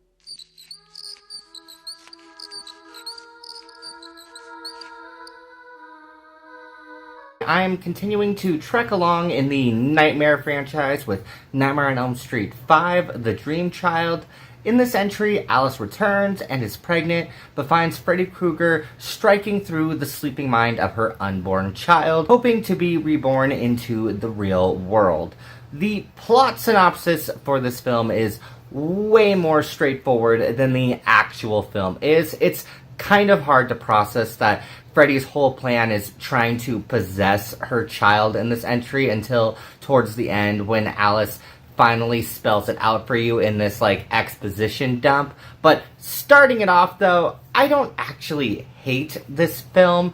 I found myself enjoying it more than The Dream Master, but it's still not that good of a movie all in all, let alone a good nightmare movie. Many of the problems even that I had with the last film carry on here. I said it ad nauseum in the last video. There's great ideas here, but the script is very clearly unpolished, which tracks because, yet again, 1 year later, this was thrown in theaters after the last film, and filming was extremely rushed with constant rewrites throughout the entire filming process, and... oh, I got a buddy again. But there were constant rewrites throughout the entire filming process, and it does heavily show in this film, especially in the very messy final act. What I will say though is I had fun with the kills, and though Freddy is still in his comedy era, it's dialed back here. That was one of my biggest problems with Dream Master, is there was way too many of those stupid forced one-liners throughout the entire movie. Though Freddy has plenty of those here in this film, it feels less glaring to me, but that might just be more of a personal thing all in all. I also enjoy the more gothic energy of the dream sequences in this entry. They're very imaginative, and I would have loved if they would have leaned into it more because there is a lot of really cool nightmare sequences in this film. But the best way I think I can talk about this movie, though, is going through the characters and their eventual deaths, especially since there are so few. With a franchise low, we only have 3 deaths in this film, but at least all of them are decently fun and memorable. So it goes without saying, but spoilers ahead for this like 40, 50-year-old movie now. But in this entry, Dan returns, Alice's love interest from the last film, and I didn't talk about him much in my last review, and I'm not really sure what it is, but I like him more in this entry. I just want you to come inside. Baby, what's mine is now yours.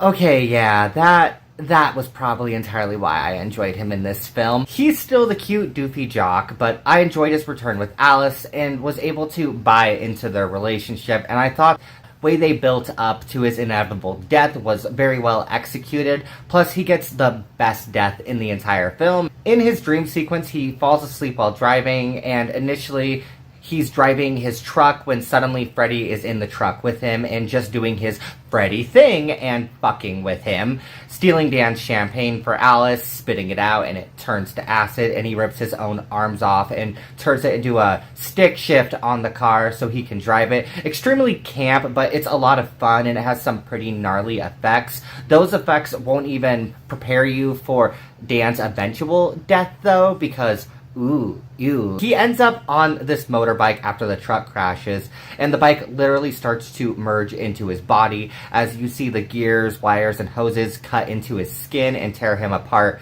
until he kind of looks like Skeletor and is fused to the bike. It's extremely grisly, and they actually cut out parts of the effects in that scene in the final cut of the film because the MPA would not let that pass, but god damn, it is such an uncomfortable scene to watch, and if you can watch the uncut version, I highly recommend you do. Greta is next up on the list, and her scene is built around her mother's obsession with her figure and eating habits. Greta is essentially a beauty queen who faces a lot of flack from her mom for how she presents herself. So again, it's another nightmare character that has a very narrow stereotype for what they're going to fill, and is essentially just a walking body bag for what their kill is going to inevitably be. A fun one, but that's really all Greta is in this film, just like the rest of the new characters I'm going to be talking about. I honestly may have enjoyed Greta's mother more than her, though, even with her very limited screen time. Mind you, her mother feels like she's from a completely different movie. Her outfits are so campy, and her deliveries feel like she took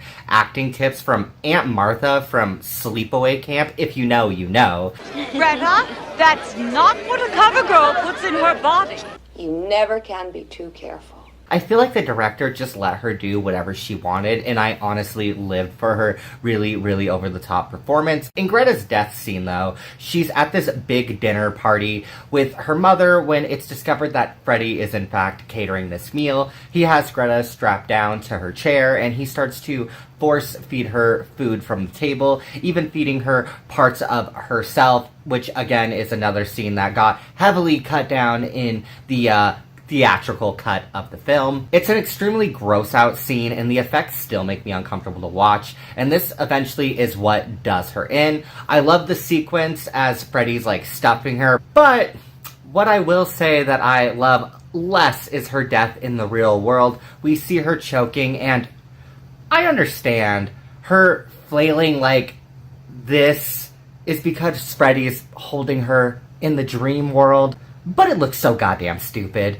Also, with her death, we get a porcelain doll that keeps popping up in her place in dreams, and I really hate the damn doll. It's such a stupid stand-in. So our third death, and last up of deaths on the list, is Mark, our artist and graphic novel enthusiast. Though I don't really care about his character really at all, because again, he just fits the very one-dimensional stereotype they want him to fill. He does have some really fun sequences in the film. They do some experimentation with animation in the film, and you have one part where he becomes this comic book sketch in front of the Elm Street house, which I thought was fun. And then later on, when he's sucked into his final dream, it feels like the twisted version of the Take On Me music video, with his whole body transforming into a sketch before he's pulled into the comic book he was holding.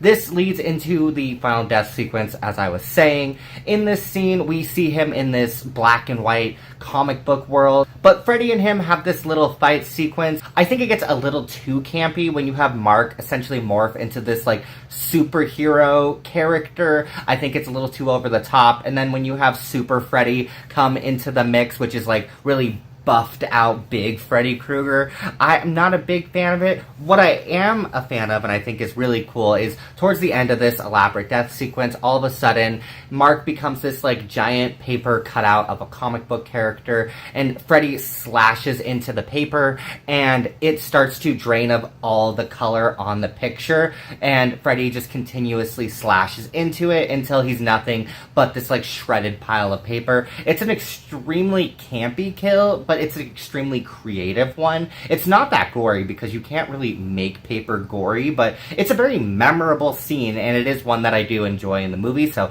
I'll give praise where it's due. Fun factoid, too, about Super Freddy. The actor that played Super Freddy also played Dan briefly at the beginning of the movie. At the beginning of the film, they show like a softcore porn scene of Dan and Alice messing around in her dream, and Dan's body has like all these close-ups to show him like all ripped and muscly and like, whew, daddy. And rather than having Dan's actor come back on set to film this scene, they just had the actor for Super Freddy step in. I thought it was kind of a fun fact when watching the documentary, because even Dan's actor made a comment about it and was saying how, hey, at least that guy made me look really damn good on camera. And I really thought that was Dan at the beginning of the movie, so I get what he's saying. Aside from our deaths, though, we have two other characters in this film that are very prevalent. We have both Alice and another one of her new friends, Yvonne. Since the beginning of the film, Alice is getting plagued by nightmares again, as she's beginning to realize that Freddy is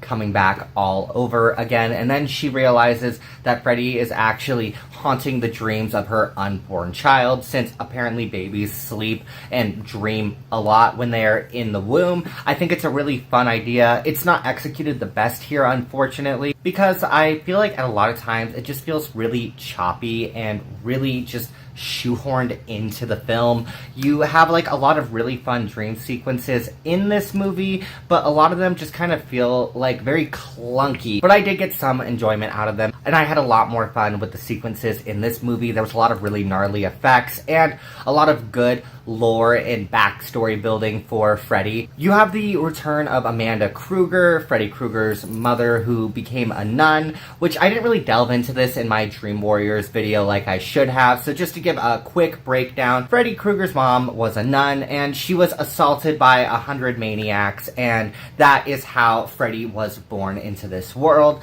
but they never actually found her body or what happened to her. And in Alice's dreams, she's seeing both Amanda and Freddy, and she realizes that she needs to find Amanda to be able to find the key to save herself, her friends, and her baby. Really bad job at saving her friends because her boyfriend and her other two friends are dead, but we'll digress on that for now. That's my favorite thing that a sequel can do, is when it does proper callbacks to a previous film. It makes it feel like it's actually a part of the franchise and a cohesive entry into this world they're building. And like, this isn't done well. I'm not saying that at all, because again, this is not that good of a Nightmare movie, you guys. It's just not the worst one I have seen, and I did enjoy it better than the previous one, and I thought they did a way better job of trying to showcase a lot of these new aspects of Freddy's backstory. But a lot of these dream sequences are really fun. You see a scene where Amanda is giving birth to Freddy, and she ends up having this demon spawn Freddy Krueger, which had some really cool effects. They actually even ended up reusing the Freddy baby dummy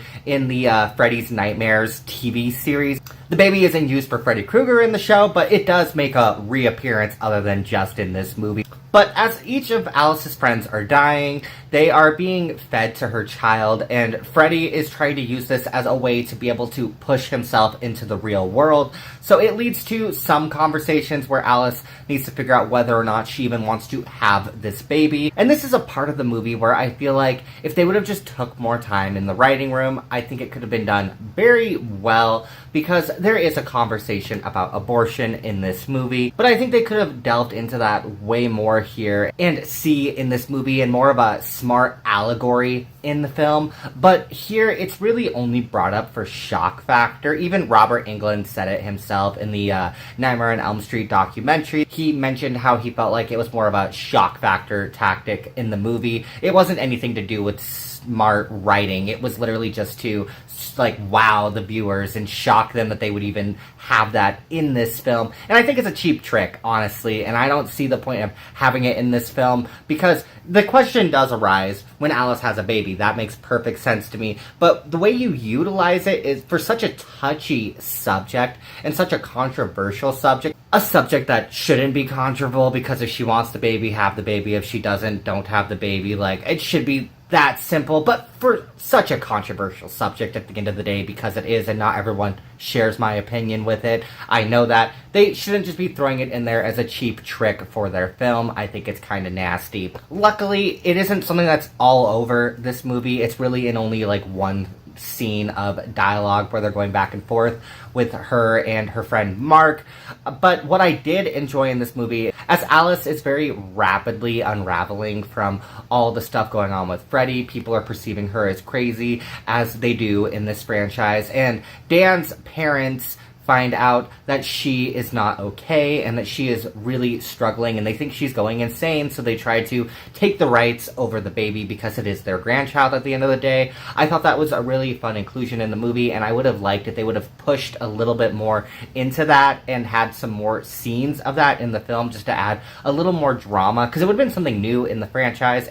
And I think it would have been a cool thing to like try to uncover in the films, and like a different trajectory for these movies than what they typically cover, rather than like the very teenage type interest stories that they typically cover in these movies. Her friend Yvonne, though, who I mentioned, I think Yvonne is a fairly decent character. I enjoyed her as Alice's friend in this film. I thought the actress did a suitable job at being able to go against Alice throughout the movie, as she's questioning whether or not any of this is even real, and thinking that Alice is just crazy before she is met by Freddy in one of her dreams. Her archetype that they go for her one defining character trait, other than her being a nurse, is her also being a swimmer. And in her dream, she climbs up this diving board to dive into the pool, and the diving board starts to morph into this giant Freddy Krueger claw hand, and they use stop motion animation for it. They actually use a lot of stop motion in this film. It dates the movie a little bit, but I think stop motion's fun. You don't really see it in movies nowadays anymore because there's not as much need for it. It morphs into this giant Freddy Krueger hand, and she ends up jumping off the diving board, and the pool warps into like this puddle that she ends up going through, which leads her to the boiler room. Alice inevitably saves her, and the two get together and they devise a plan on how to bring down Freddy Krueger once and for all. Alice goes into the dream world to confront Freddy, while Yvonne stays in the real world to try to track down Amanda Krueger's body, which this leads us to the very messy final act of the movie. And this is where my praise for the film is going to fall off of a fucking cliff. And I feel like it stops hiding the fact that it was so rushed into production, because my god, this final act is not a final act. It's just a shoehorned way to end the fucking movie. It's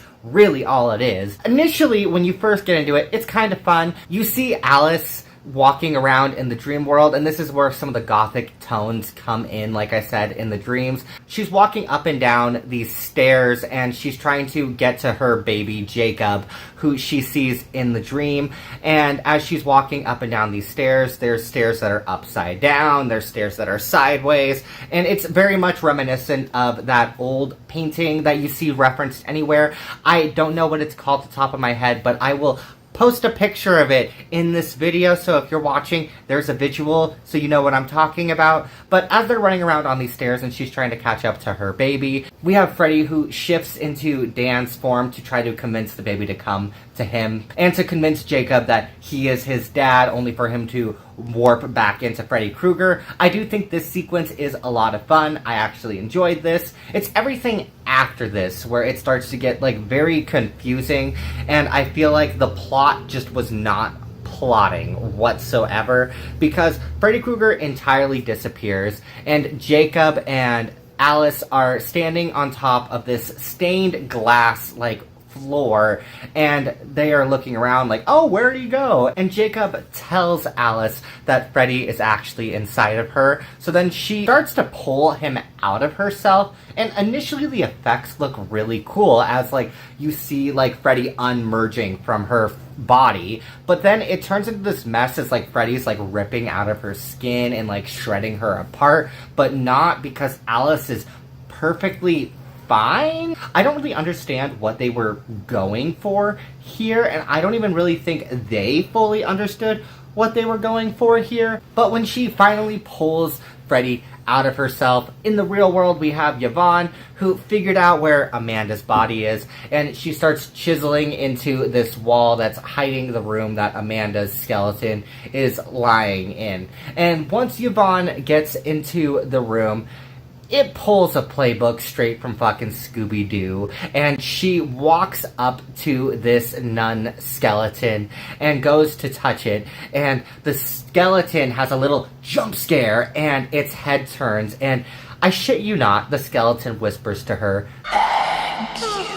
And then it just disappears, and then Amanda shows up in the dream to help save the day and stop Freddy, and she lets Jacob know that he needs to let the evil out of him to let Freddy not control him. So all of a sudden, Jacob warps into like a mini Freddy Krueger. And mind you, I did not have a problem with Jacob's actor at all throughout the entire movie. This last scene though, it's god awful. You have him putting on this stupid wannabe Freddy Krueger voice, and I don't so much blame the child actor for this. I feel like this is more or less something to do with the director not properly directing the child. But after Jacob makes himself look like Freddy, he convinces Freddy that he wants to learn from him and that he wants him to show him his tricks, only for Jacob to trick Mr. Krueger and throw up on him, and it's his throw up that kills Freddy. And I know that they supposedly had some deeper meaning for it. It's fucking stupid though. I feel like they're so full of shit when they're trying to tell you there's some deeper meaning to it, because this movie is so poorly written. It was so rushed to be written. You can't tell me that it didn't come across that way, that this little kid just pukes on Freddy and then all of a sudden he's dying. And then it leads to this like weird effect where the 3 people he killed in this movie are like shooting out of his back, and they are trying to fight to get away from him to be able to move on and no longer longer be in his clutches. And I like the effect in the previous film, and it's something I even praised in my last video when talking about the previous film, when you had the spirits literally pushing and tearing Freddy apart from the inside out, seeing their souls and their bodies pressing against his skin as they shredded him apart. I thought it was a really cool effect. It was really fun. This felt like a cheap knockoff in comparison to that kill, and I just was not a fan of it here. But eventually, this kills Freddy, he turns to a baby, and Amanda ends up taking him back, and she is pregnant with him once again because Freddy's baby disappears into her body, and then she goes running away and locks herself in this room, and we end with like the final jump scare of like Freddy's hand ripping out of her stomach because she is pregnant with him after all now. But because she ran away with him, all these doors close and she locks him up, hinting at that he's locked up forever. Very obviously not, because we still have some more movies to talk about in this series. And the film actually ends with Alice hanging out at the park with her dad and Yvonne and baby Jacob, and it's a happy ending.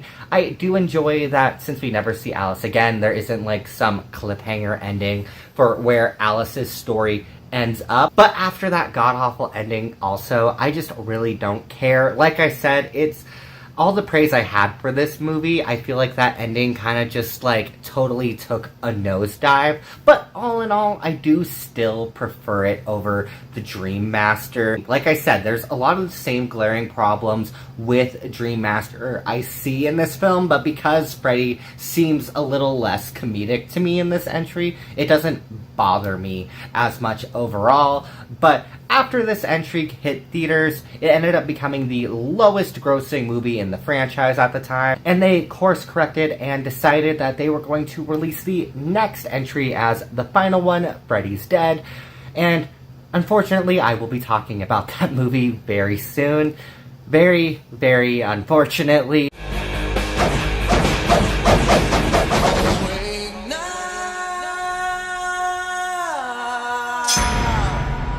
So, we've finally done it. We've officially hit rock bottom in this franchise, and today I'm now 6 reviews deep into the Nightmare on Elm Street franchise, and it is my dishonor to say we are now on Freddys Dead, the final nightmare.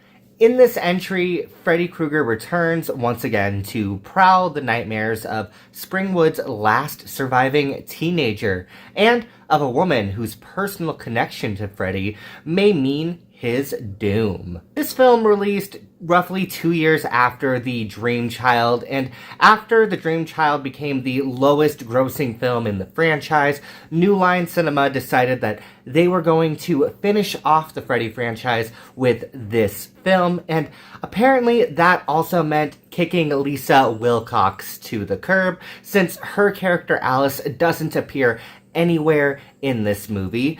The movie also takes place 10 years after The Dream Child, with an opening title card stating that all the Springwood children are now dead except for one, which, with where the last movie left off, is also an admittedly stupid idea and leads to some of the more cringe-inducing scenes in this film.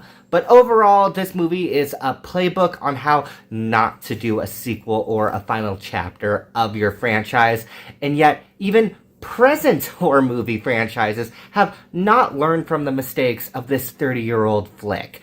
Trust me, we'll get there in due time, and I'll explain this way better when we get there. But every misstep this movie can take, it does take. Rather than having any connection to our other films and having a returning character like, I don't know, maybe Alice from both 4 and 5. Instead, we're introduced to a new cast of teens being tormented by Freddy, the most unlikable group of teens, mind you, because almost every scene they share is them fighting and talking shit to each other.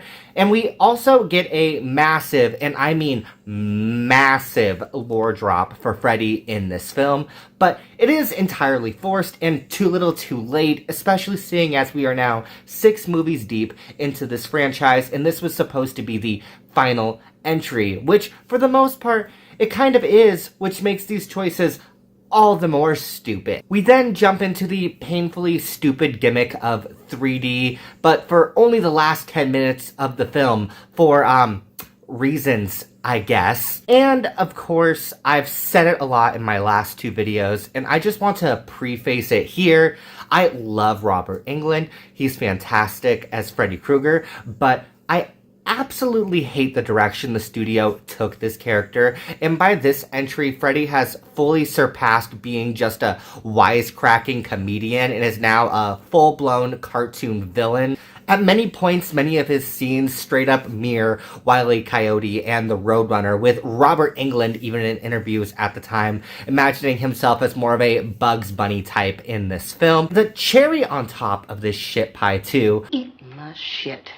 the group of troubled teens are essentially way less interesting dream warriors. We have Tracy, who had an abusive father, Carlos, who has hearing aids, which I genuinely remember nothing about his character, even though I just watched this movie, so that tells you what his kill is going to inevitably be. We also have Spencer, whose father wants him to be just like him, so he's acting out by starting fires, smoking pot, playing video games, and apparently making pipe bombs, I guess. The only real notable thing I can say about his character is he's played by Breckin Meyer, who went on to be in Clueless, and though I like him in that movie, I cannot stand him in this film. We also have our very last Elm Street survivor, John Doe, which if you notice the name John Doe, it's because he's never actually given a name in this movie at any point, actually. Even after his death, we don't ever learn his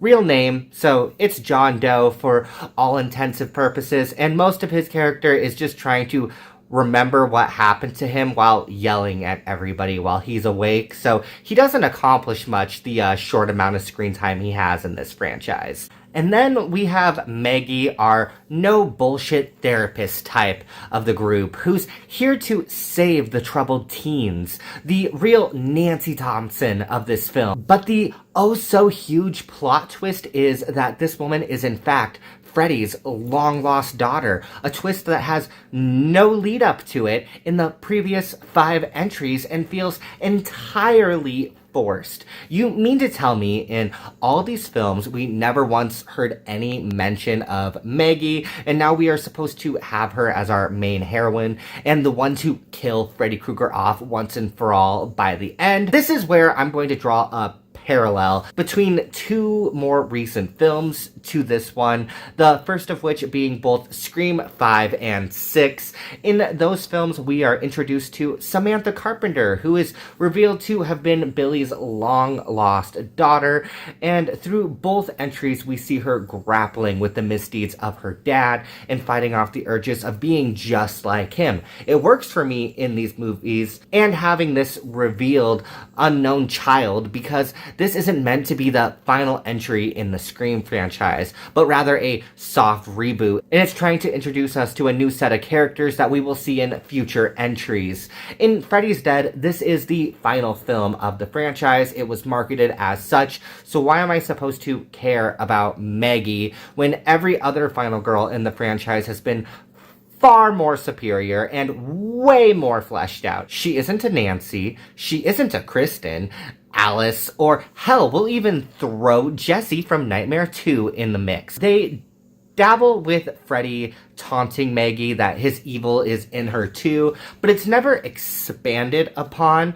It's simply just a cheap trick to remind you that this is Freddy's daughter, after all, because God forbid we get any, actual character growth or, anything further than, a surface-level archetype for a character in this film. What this movie feels more reminiscent of, to me, would be Halloween Ends. In that film, we are marketed that this is the final Halloween, and that it's going to be a true showdown between both Laurie and Michael, but instead, they spend the grand majority of the film's runtime focusing on our new character, Corey, who even overshadows Michael at times. Just like with Corey, I genuinely would not have had so much of a problem with Maggie if we weren't spending so much time to focus in on a character we know nothing about in the final chapter. And to step away from the Maggie of it all, I can't even say the kills in this are all that great. I had my problems with both Dream Master and Dream Child, but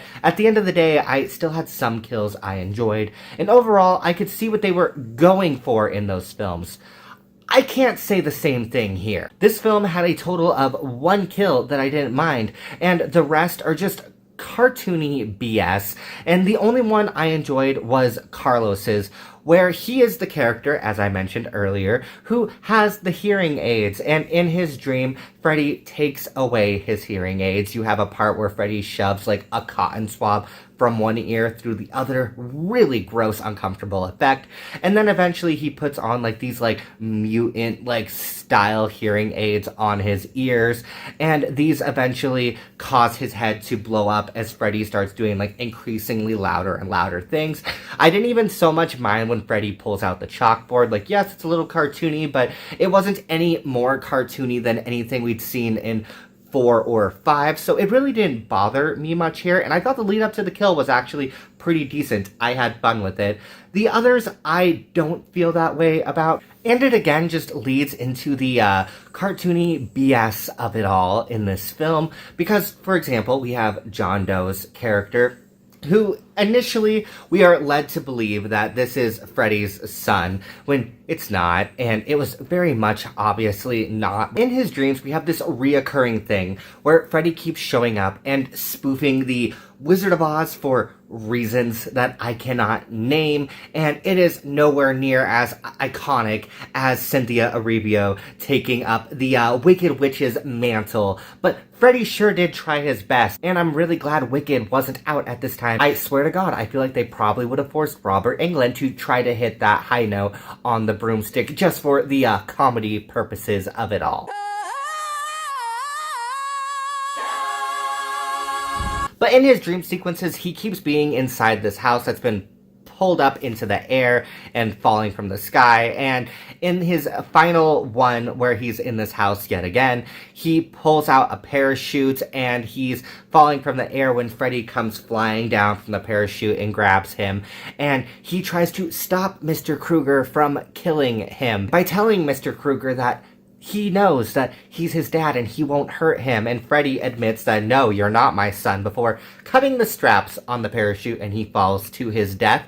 I don't mind that so much. What I do mind is when we get to the ground and we have Freddy pushing out this bed of spikes for him to land on, and it, like, again, it's just cartoony bullshit that I couldn't get behind whatsoever, but nothing, and I mean nothing, could prepare me for Spencer's death. It is hands down the worst death in this entire franchise. I don't think they're ever going to be able to top it. In fact, I think they'd have to try way harder than they did to even come up with this death. But remember how I said Spencer likes to smoke pot and play video games? Well, Spencer smokes some pot, and the filmmakers, I guess, think that pot is a psychedelic because Spencer starts tripping in his dream world and thinking like, oh, this is some really good weed, man. As he's tripping, he ends up being inside a Freddy Krueger video game, and Freddy is playing this game and using his abusive father to come after him in the game. And in the real world, all of our characters see Spencer, and he's moving around with little Nintendo like Mario sounding noises as he like jumps up and down, up and down. Every time I watch this movie, I forget just how much that whole scene upsets me and how much it annoys me. And then the kill leads up to nothing at all after we have Freddy using this joystick to move him around and all this shit. It leads to him falling into a hole underneath the stairs, and that's it. Spencer's gone. The end. Like, I really don't know who the hell wrote this movie and who it was written for, because it's not good. Like, I don't need to be the one to tell you that. It's not good. And then by our ending sequence too, when the movie remembers that it has to be in 3D, we have Maggie put on these 3D glasses to go into the dream world, and that was the cue for the audience to be reminded, like, oh yeah, when Maggie puts on the 3D glasses, we put on the 3D glasses, because only 10 minutes of this movie is in 3D. But her whole plan going into the dream to get Freddy is to pull him into the real world because they can get him there. Because that's never been done before. Ignore Nightmare on Elm Street 1, apparently. But as she's in the dream, we have all these flashbacks to Freddy's youth. I don't so much mind most of the flashbacks. I don't think they're that good, but I don't mind them. We see Freddy in a schoolhouse and getting mocked by a bunch of kids as they keep yelling at him, son of 100 maniacs, which I feel like that's a little weird that you have a bunch of kids yelling that at you, especially with the context of how Freddy was conceived, but kids can be cruel, so I'll give them that, I guess. And then we have Alice Cooper, who shows up in the film as Freddy's father in this entry, and he is beating the shit out of Freddy, and Freddy is just kind of into it. So that's about that. He kills his dad too in the flashback. There's not much else I can say there.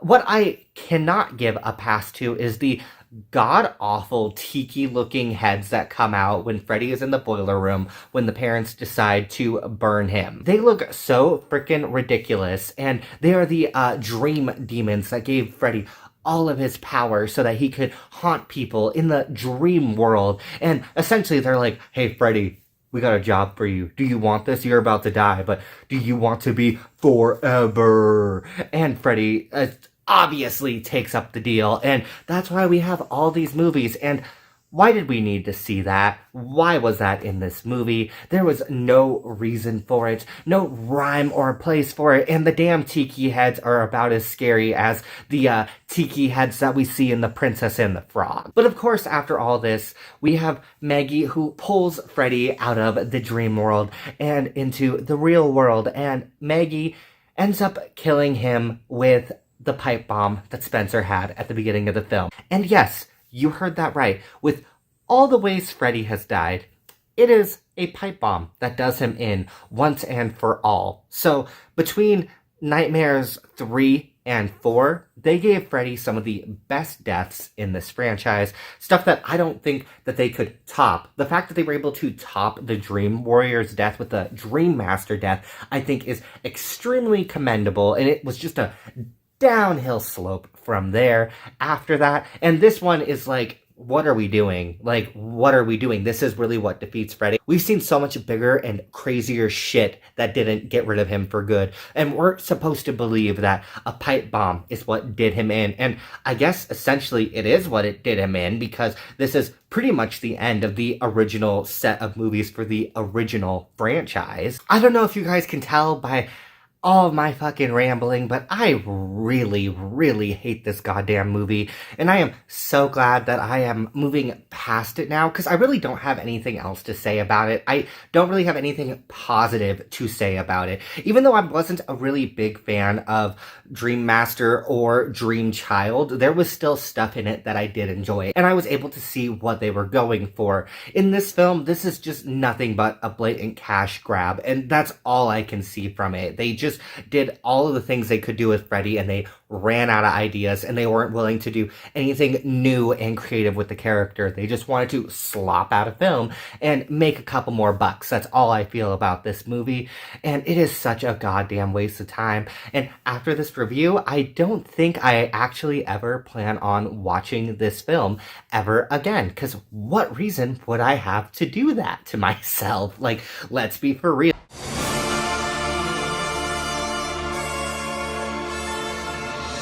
And today we are going to be jumping into the 1994 film Wes Craven's New Nightmare, which follows a demonic force who has chosen Freddy Krueger as its portal to the real world. In this world, can Heather Langenkamp play the part of Nancy Thompson one last time and trap the evil trying to enter into our world? Now, this film I hands down felt like was a huge breath of fresh air after the last couple entries, give or take, and is perhaps one of my favorite sequels in this franchise. And I haven't seen it since high school, and back then I wasn't really a fan of this movie. I think mostly because it wasn't your typical slasher flick with less kills and more of a slow burn story. But now that I'm older, I've found a whole other appreciation for this entry in the franchise, especially seeing as this is the only other Nightmare film that Wes directed.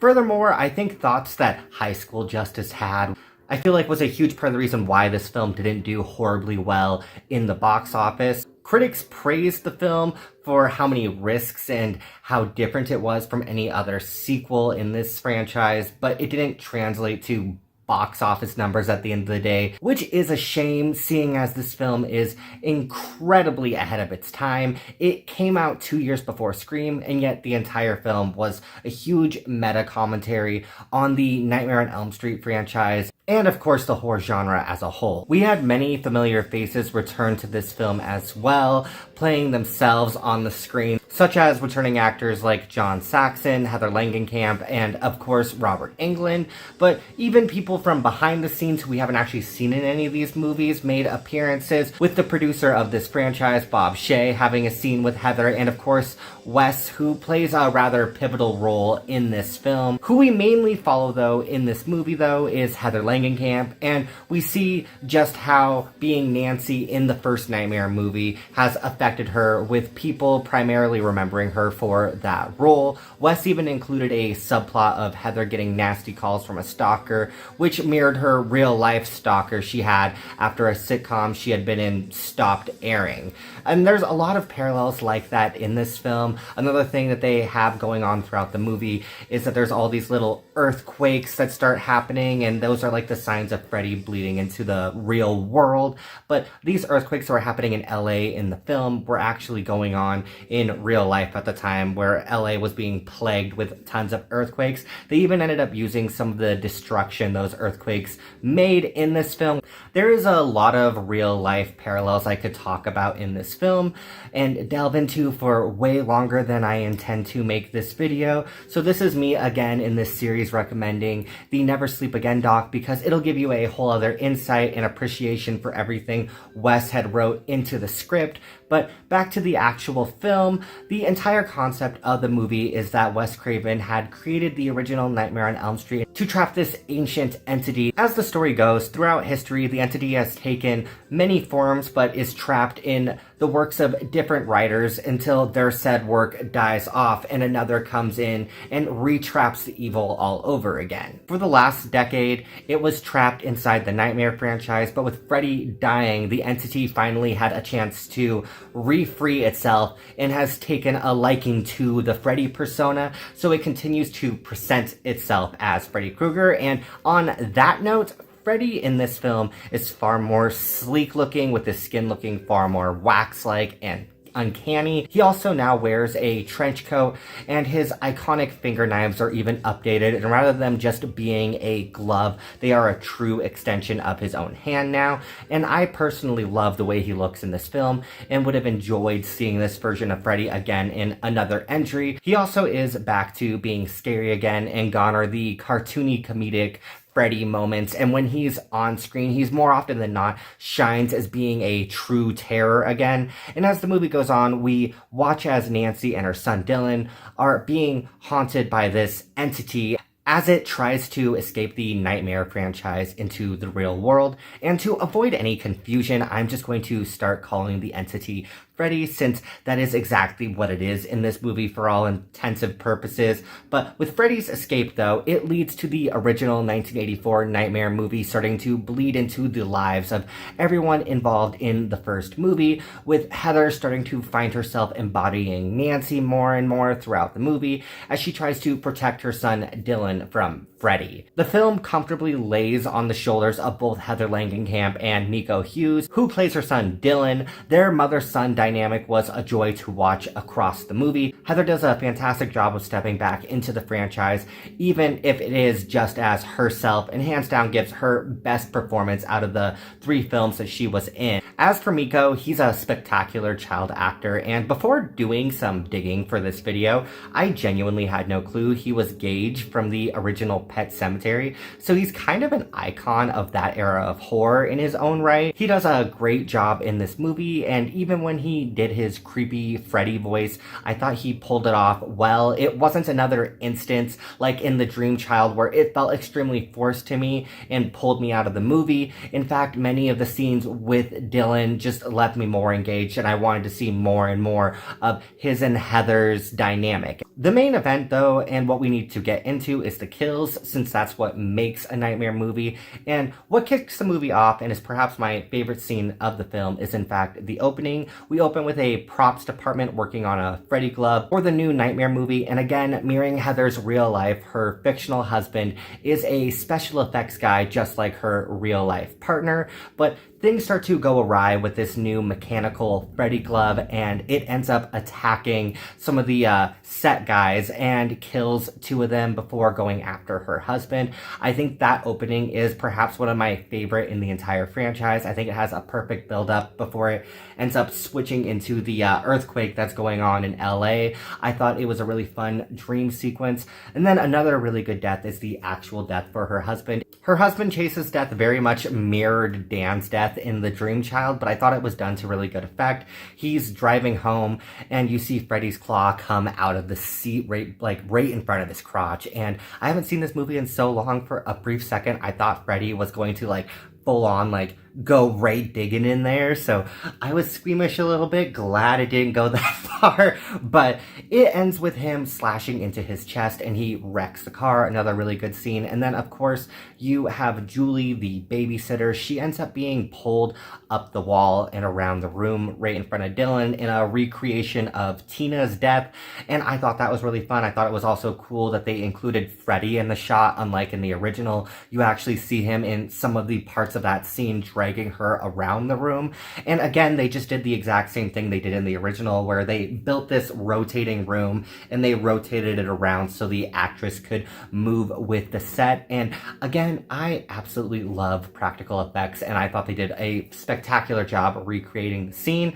But as for kills, that's pretty much it for this movie. It doesn't have a whole lot to them, and I do enjoy many of the deaths in this one, but also a little bit of a drawback, I guess you could say, about some of them is the fact that they are just recreations for the most part of previous deaths that we have seen in this franchise, but I still enjoyed them for what they were, and I thought they did a really good job. Really, the only negative I can say about this movie is that some of the special effects, and as in the CGI, hasn't aged the best. There's this one scene where Dylan is running home and Freddy starts to taunt him in the real world, and you see him appear up in the sky, and he brings his claw down and is hoisting Dylan up and down through traffic. It looks kind of dorky to me. And then especially what kind of didn't work for me is ultimately Freddy's death in this film. I think the entire dream world that we see when we see Heather go in to try to save Dylan looks absolutely gorgeous. I love the set design.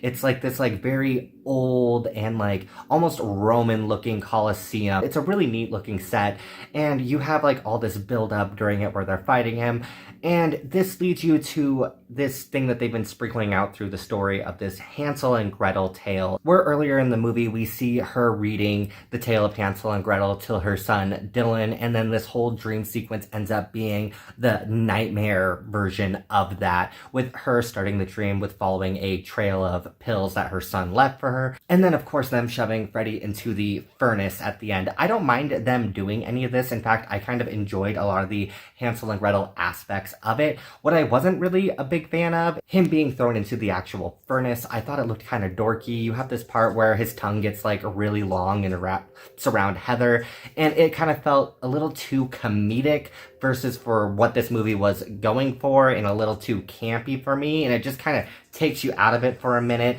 And then when Freddy does finally go in there, I kind of wished it would have been more referential to things like Nightmare 2, because in that film when Freddy burns to death, it is a really gross and goopy effect, and I thought they did a fantastic job on it. And again, it ranks higher up there with some of the better deaths that Freddy has had in this franchise.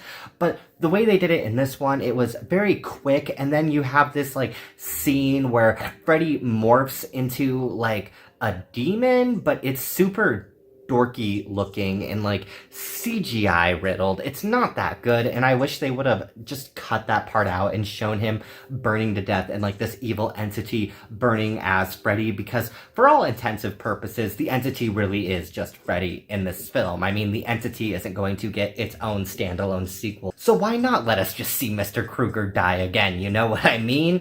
But when Nancy wakes up from the dream, I do enjoy that it has a very solid ending where there isn't much of a cliffhanger, if any, actually. It just ends with them waking up and seeing the script that Wes Craven has been writing throughout this movie, and it shows that they finally vanquished the evil that was coming after them. And I thought that was a really cool inclusion. And that whole script as a whole, I thought was really fun to follow along with. One of the standout scenes to me is when Heather goes to approach Wes about this new Nightmare movie she's supposed to be in, and how she feels like the nightmare is bleeding into her real life, and her seeing the script, and her and Wes's entire conversation is already written on the computer, which isn't possible because Wes wasn't at the computer, so he was able to see into the future. It gave Wes this like whole mysterious edge without him looking like a villain. I thought they did a really good job with that, and it was just enjoyable to see Wes Craven on screen in this franchise that he hands down created at the end of the day. But the movie ends with her reading this script to her son as if it's just another bedtime story, and I thought that was really great. I enjoyed that. I thought it was a really sweet ending to end off their mother-son dynamic. But overall, I don't think New Nightmare is the hands down best movie in this franchise, but it is one of the better sequels in this franchise. And honestly, ranking these movies, I would probably put it in my third or fourth slot for what is the best Nightmare movie, because it is a really good sequel to that original first film. And I think even like watching it as like a companion piece, if you were to go through and watch like one Dream Warriors and this, I think that would make a good trilogy in of itself. And I can't take any ownership of coming up with that idea. I've heard them say it on the Dead Meat podcast before, but I tend to agree with it. I think if you wanted like the Nancy trilogy for these films, then these would be the ones to watch hands down. And two, they're the strongest sequels in this franchise. If you were trying to find like a cohesive story somewhere in these films, because sometimes it's not that cohesive, you guys, I think these three would be the best to go through and watch by themselves.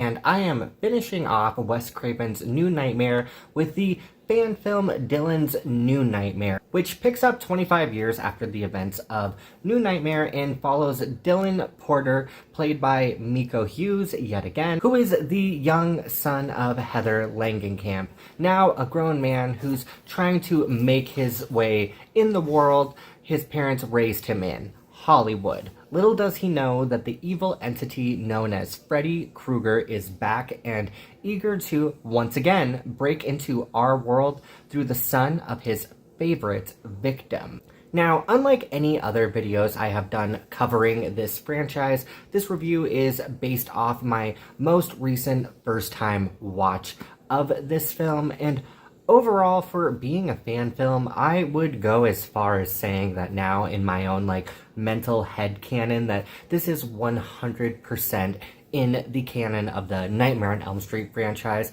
I think they did a fantastic job on this, and don't take my word for it, you should definitely go watch it. The entire thing is actually on YouTube, and if you have somehow not seen it, it is on the Horror Show Channel's YouTube page, and I think it's criminally underrated. I mean, it only has like 200,000 views, which is such a joke. They did such a good job on this. I think Miko Hughes coming back alone is like a huge praise, and he does fantastic at stepping back into the role of Dylan. And then on top of it too, Dave McRae, who plays Freddy in this installment, I think he does a really good job. He doesn't really do any new spin on the Freddy character, but he's very good at like recreating like the Robert Englund type vibe to it. So highly recommend it. If you haven't seen it yet, you should go watch it before I delve into all my thoughts about this movie. But to get into like the full-blown spoilers of it all, and just to like talk about the things that I very much enjoyed in it, I thought the dream sequences, which are a huge thing that need to work in a nightmare movie at the end of the day, if they are a mess, then your nightmare film is going to go down the drain. It's that simple. We've seen it with other sequels, and I think here they did a really fantastic job. You have all these shots that use a lot of color in them, and this film is very much not afraid of color, and that's something that I very much enjoyed with it. It almost felt kind of Giallo-esque to me at time with the lighting that they would use, especially in the earliest dream sequence when Freddy first pops into the film. I thought was fantastic. And on top of it too, having Miko step back into the character of Dylan just felt like such a natural progression to see his character at this point in his life now. And I mean, I've said it in other videos before, so we need to call out the daddies of the Nightmare franchise, and like, Miko's kind of daddy in this film, and I'm just gonna leave it at that.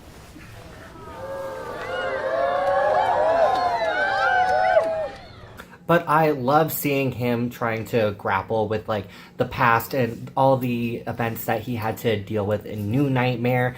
I think seeing him trying to move on from that and build his own career as an actor, I thought was a very interesting angle to take it. And again, like I said, a very natural progression of the character. I also have to give praise where it's due and say you can very much tell that this was created by someone who enjoys the horror genre as a whole, and someone who also just enjoys the nightmare movies as a whole. I think a really big example, I would say, of that, you have Dylan's therapist in this movie, and she's essentially the stand-in for like the movie critics who hate horror movies at the end of the day, and she just touts Nightmare on Elm Street as like the cheap slasher flicks that his mother Heather had been in, and that they are still haunting him, and like how that's kind of like weird that people are even like scared of these things, that this, that, and the other. I thought that was really cool because you saw aspects of that in the original New Nightmare. There's also like little Easter eggs throughout the film. In the first dream sequence, you have Dylan, who is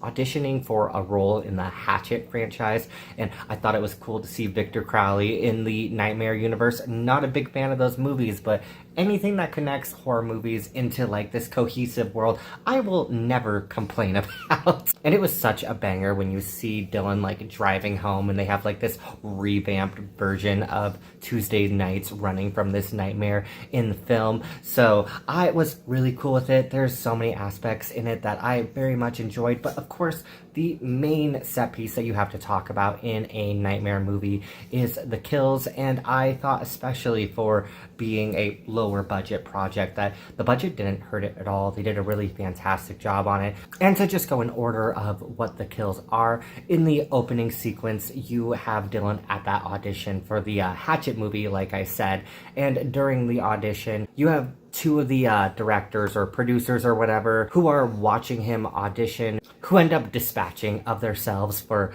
lack of a better term. And I thought it was a pretty gnarly effect, and I would highly recommend that if you're not sensitive to that kind of stuff, that you should very much watch the uncensored gory version. And it's just in the description of the regular version that would normally pop up in your search results. I think that is the better one to watch if you don't want to miss out on any of that gore. I thought that was a really fun opening sequence though. And then of course, much like in the original film, Freddy ends up bleeding into the real world and ends up attacking his therapist. And that whole sequence I thought was really fun. It starts with like her arm getting chopped off, and then like Freddy like just splices his hand through her and kills the bitch, for lack of a better term.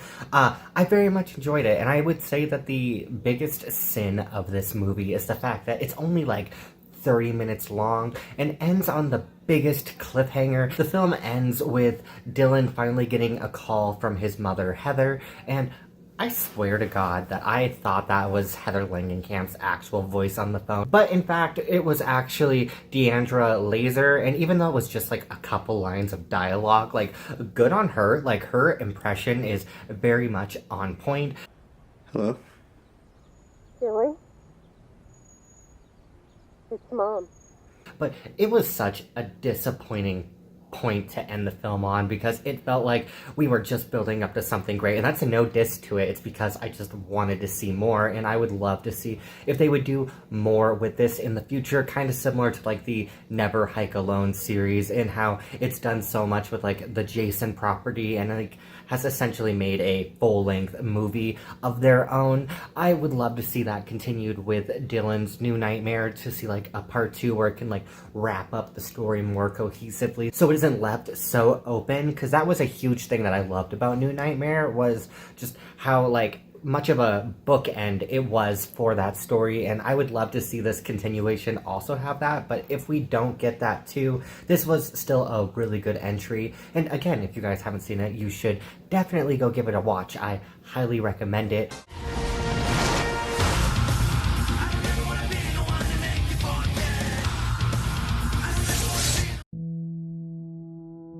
It was the fight that shook the nation, when two foes lined up and forever changed history as we know it, and the world was never the same again.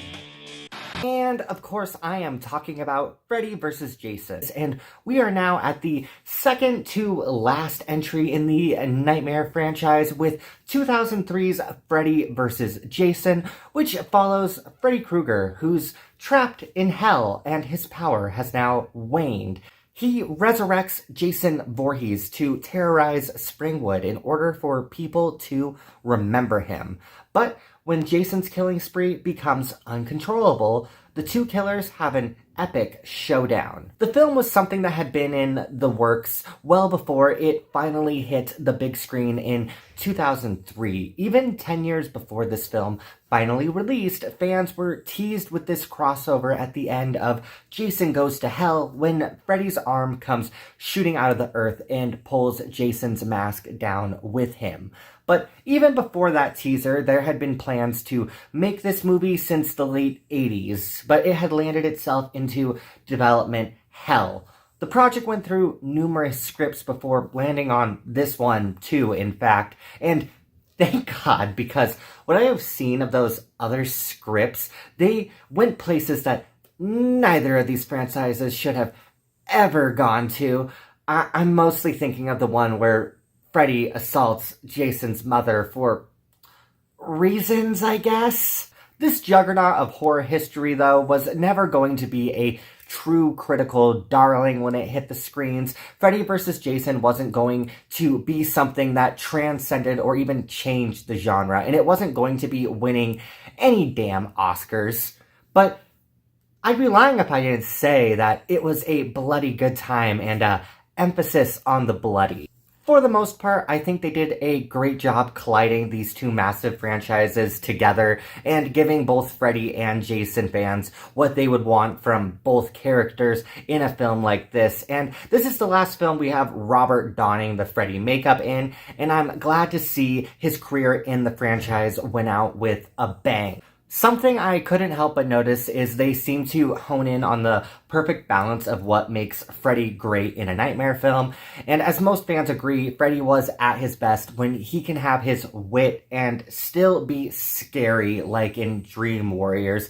And I think this go around with Mr. Krueger, that he's back on that level rather than just being the comedian he was in the last few entries of the Nightmare franchise. He's actually a force to be reckoned with while still having his more like funny and campy moments. As for Jason, though, as many Friday fans know, Kane Hodder had essentially become Jason in the latter entries between New Blood to Jason X, and unfortunately, he was not hired on to come back, which is a shame, and I do believe he deserved to have his place in this film against Robert Englund. But what I will say, though, is Ken Kersinger does a great job with our silent killer. In this entry, you're supposed to feel more emotion from Jason. Like, you can see the scared child behind the 6'5" towering behemoth, and I thought that he did a great job bringing that to the role while still being intimidating and brutal as ever. Also,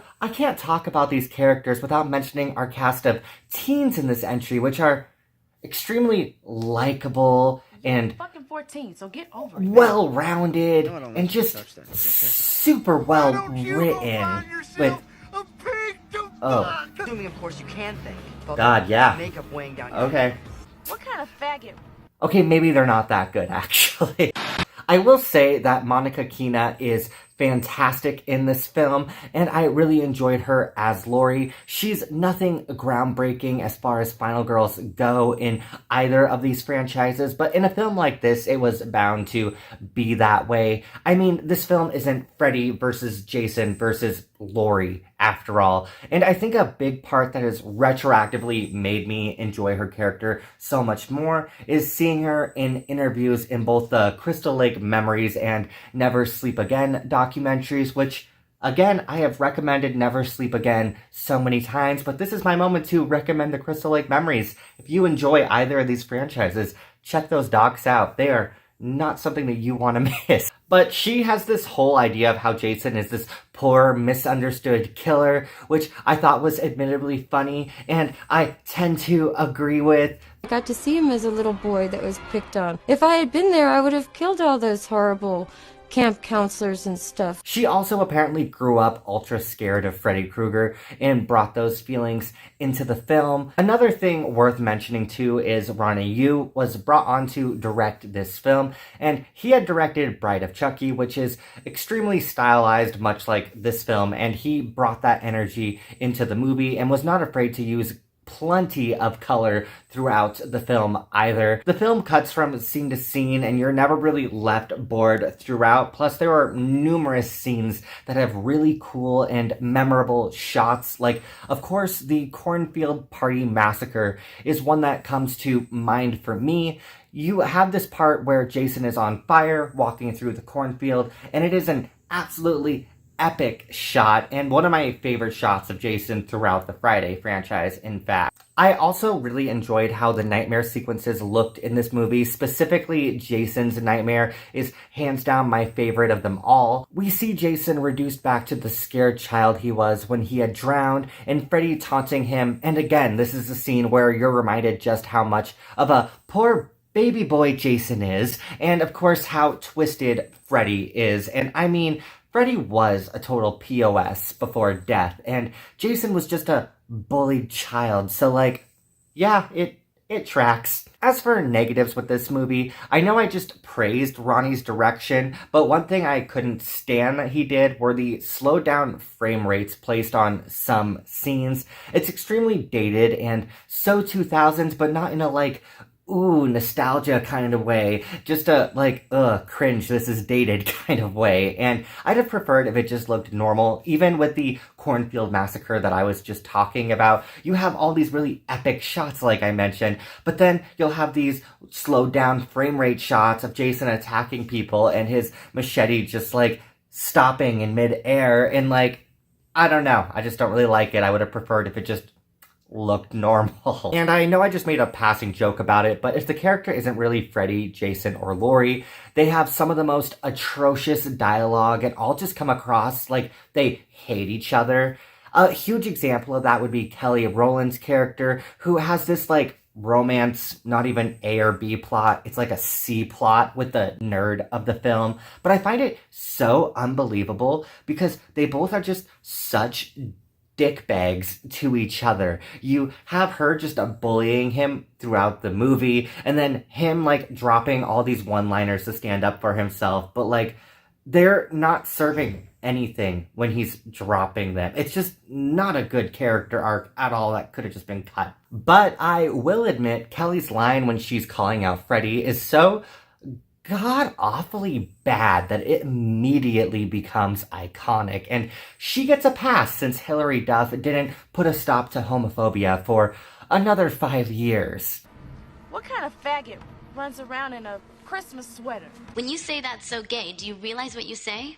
Knock it off. They also oftentimes just use these characters as mouthpieces for some of the biggest exposition dumps, especially with the whole let's kill Jason with water and Freddy with fire because, ooh, that's what they're scared of and what will kill them. And definitely not anything we've seen them not scared of in the previous, I don't know, almost 25 films between the both franchises, but the most egregious thing for me is this character who is a Clear J and Silent Bob ripoff. He's the resident stoner of the film, and he only has a couple scenes, which thank God, because his appearances very much took me out.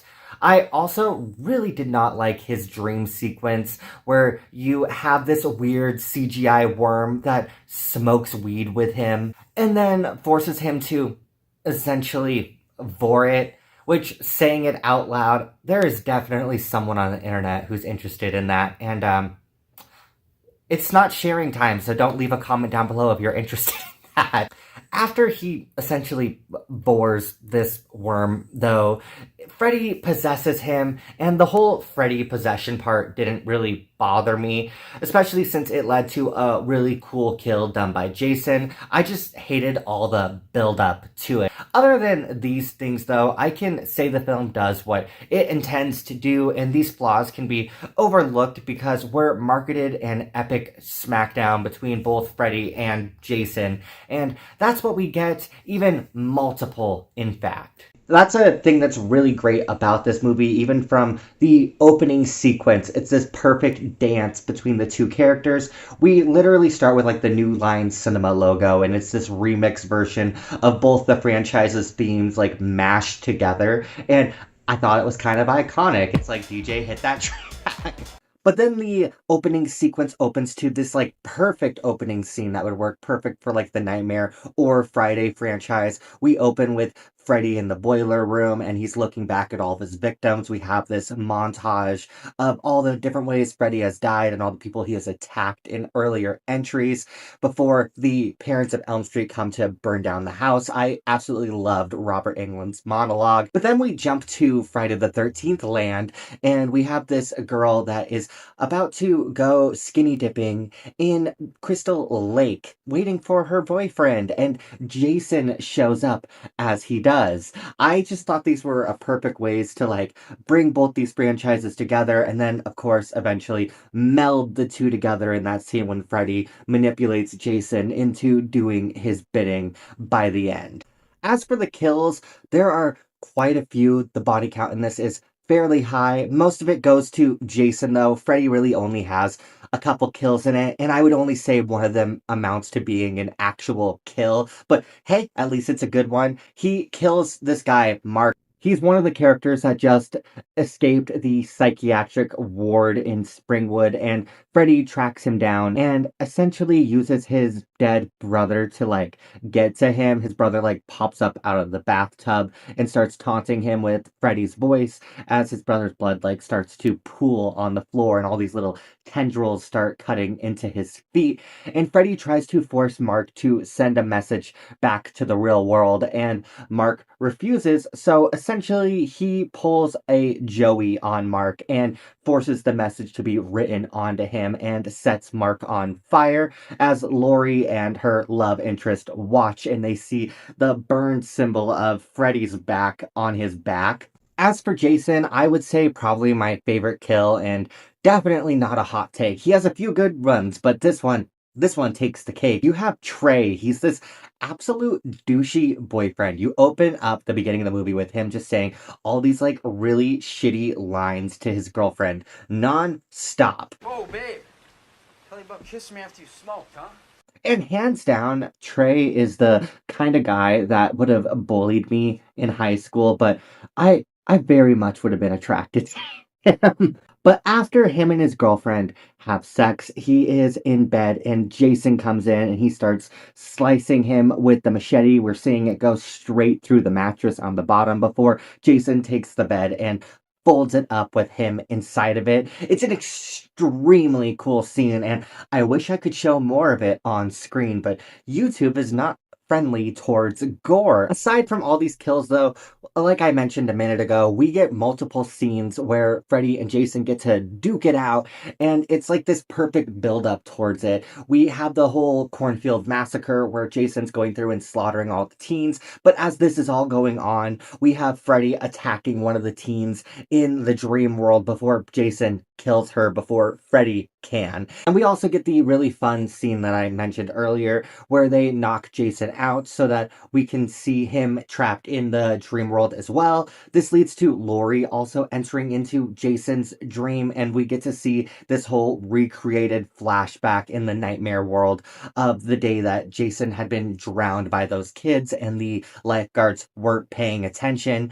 I really enjoyed all of that, and I thought it made Jason's character that much more likable in this film, and like very much leaned into him being the child that you're supposed to see him as in this movie. But of course, you can't talk about this film without talking about the epic showdown at the end. And I think the way they handled this was so masterfully done. It very much also reminds you of like how much they don't focus on any of these really crappy side characters because they dispatch of the last of them really quick, except for Laurie and her love interest. And then they even just kind of take a step back and like just watch the fireworks blow out. Because this fight isn't meant for the final girls of the franchise to jump in on, essentially. This fight was meant for Freddy and Jason all along, and that's what we came to see, and boy, is it a bloody one. We literally see, like, Freddy hacking into Jason, throwing pipes at him and all this shit, and then we even get this part where they're out on the Crystal Lake dock and like Freddy's slashing him and Jason's stabbing his machete into him. Even at another point we have where Freddy's arm gets chopped off by Jason, and then Freddy gets the machete, tries to go after Laurie, but then Jason uses Freddy's own arm and stabs it into Jason's back. It's extremely epic. And as for the winner of this movie, and extreme hot take, but I stand by it, the true winner of this film, I would say, is probably Laurie. I don't care that Jason comes walking out of the water at the end and that he has Freddy's head and Freddy winks. Laurie literally picks up the machete, chops Freddy's head off, and then throws said machete back into Crystal Lake. So I think we have a winner for this battle. Hot take, I know. All in all, though, Freddy vs. Jason is just essentially the perfect popcorn flick. It isn't trying to be anything else other than dumb fun. Even in a thing that was mentioned in the documentary, Quentin Tarantino went and saw this movie mainly because of the stupid line in the trailer. Freddy versus Jason. Place your bets. Which they ended up cutting, man. But like, why? It like the movie's already pretty stupid, so why? But that dumb fun does make for a really entertaining time, and it's not the best movie in either the Nightmare or Friday franchise by any stretch of the words, but it definitely takes the better part of those franchises and melds it into this movie. And like I said, even with the biggest negative being the lame side characters in this film, you don't even really mind them so much like you would in a Friday or Nightmare film because you're hardly even focused in on them. They're more or less just set dressing for what Freddy and Jason are going to get up to in this film.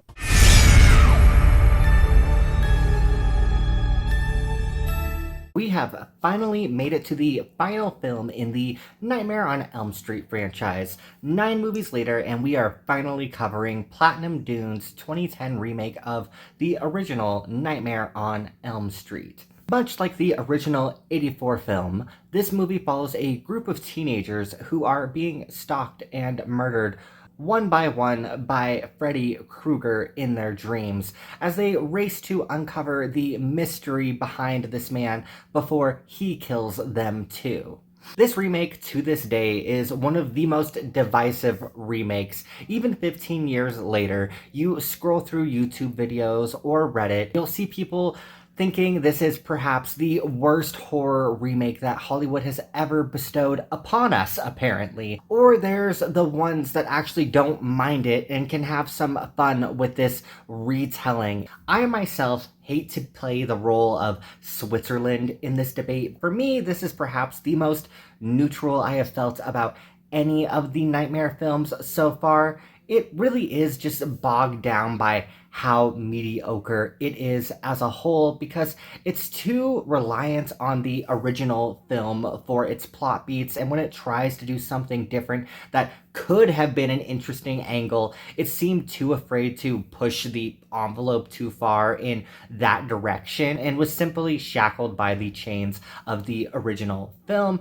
There is a lot in this film, a lot that I could say negatively about it. There is also plenty I enjoyed in it and wished they would have found better ways to lean into their new ideas rather than just retreading the same grounds that we have already seen throughout this franchise and done to better effect in other films. I think most of the acting in this movie too is spectacular, with standouts being certified Scream King Kyle Gallner. Of course, Katie Cassidy, who I think we should all be able to agree was robbed of the starring role because that girl acted her absolute ass off throughout this movie, or at least what little of it she was in. As for Jackie Earle Haley, I wanted to like him. I don't even necessarily have much of a problem with him as Freddy overall.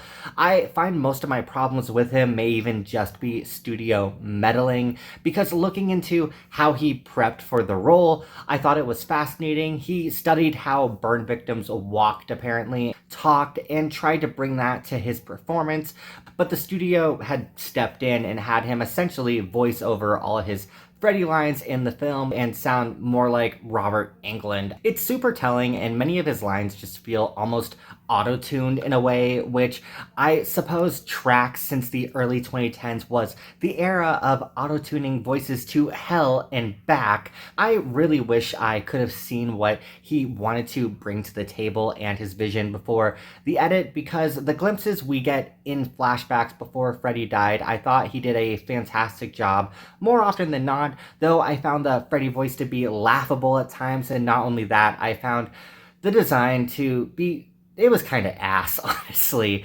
I heard someone once say he looks like a naked mole rat. I really can't unsee it. CGI was nowhere near good enough at that time to pull off the look. I think rather than only doing part of the look with practical effects, they should have just stuck with what worked and looked actually good and done the full-on makeup for him. It worked in how many other Nightmare movies? Why change something if it's not broken? On the subject of CGI, it's entirely too apparent in this movie and tends to bog down scenes. I know it's the most commented on one. When Freddy stretches through the ceiling above Nancy's bed in the original, it looks cool and is genuinely creepy, and if I remember correctly, they were able to accomplish that effect with just a piece of spandex and had Robert Englund push through it. It looked really cool and you couldn't even tell. In this entry though, it's very obvious computer-generated BS. It just pulls me out of the movie, and that scene specifically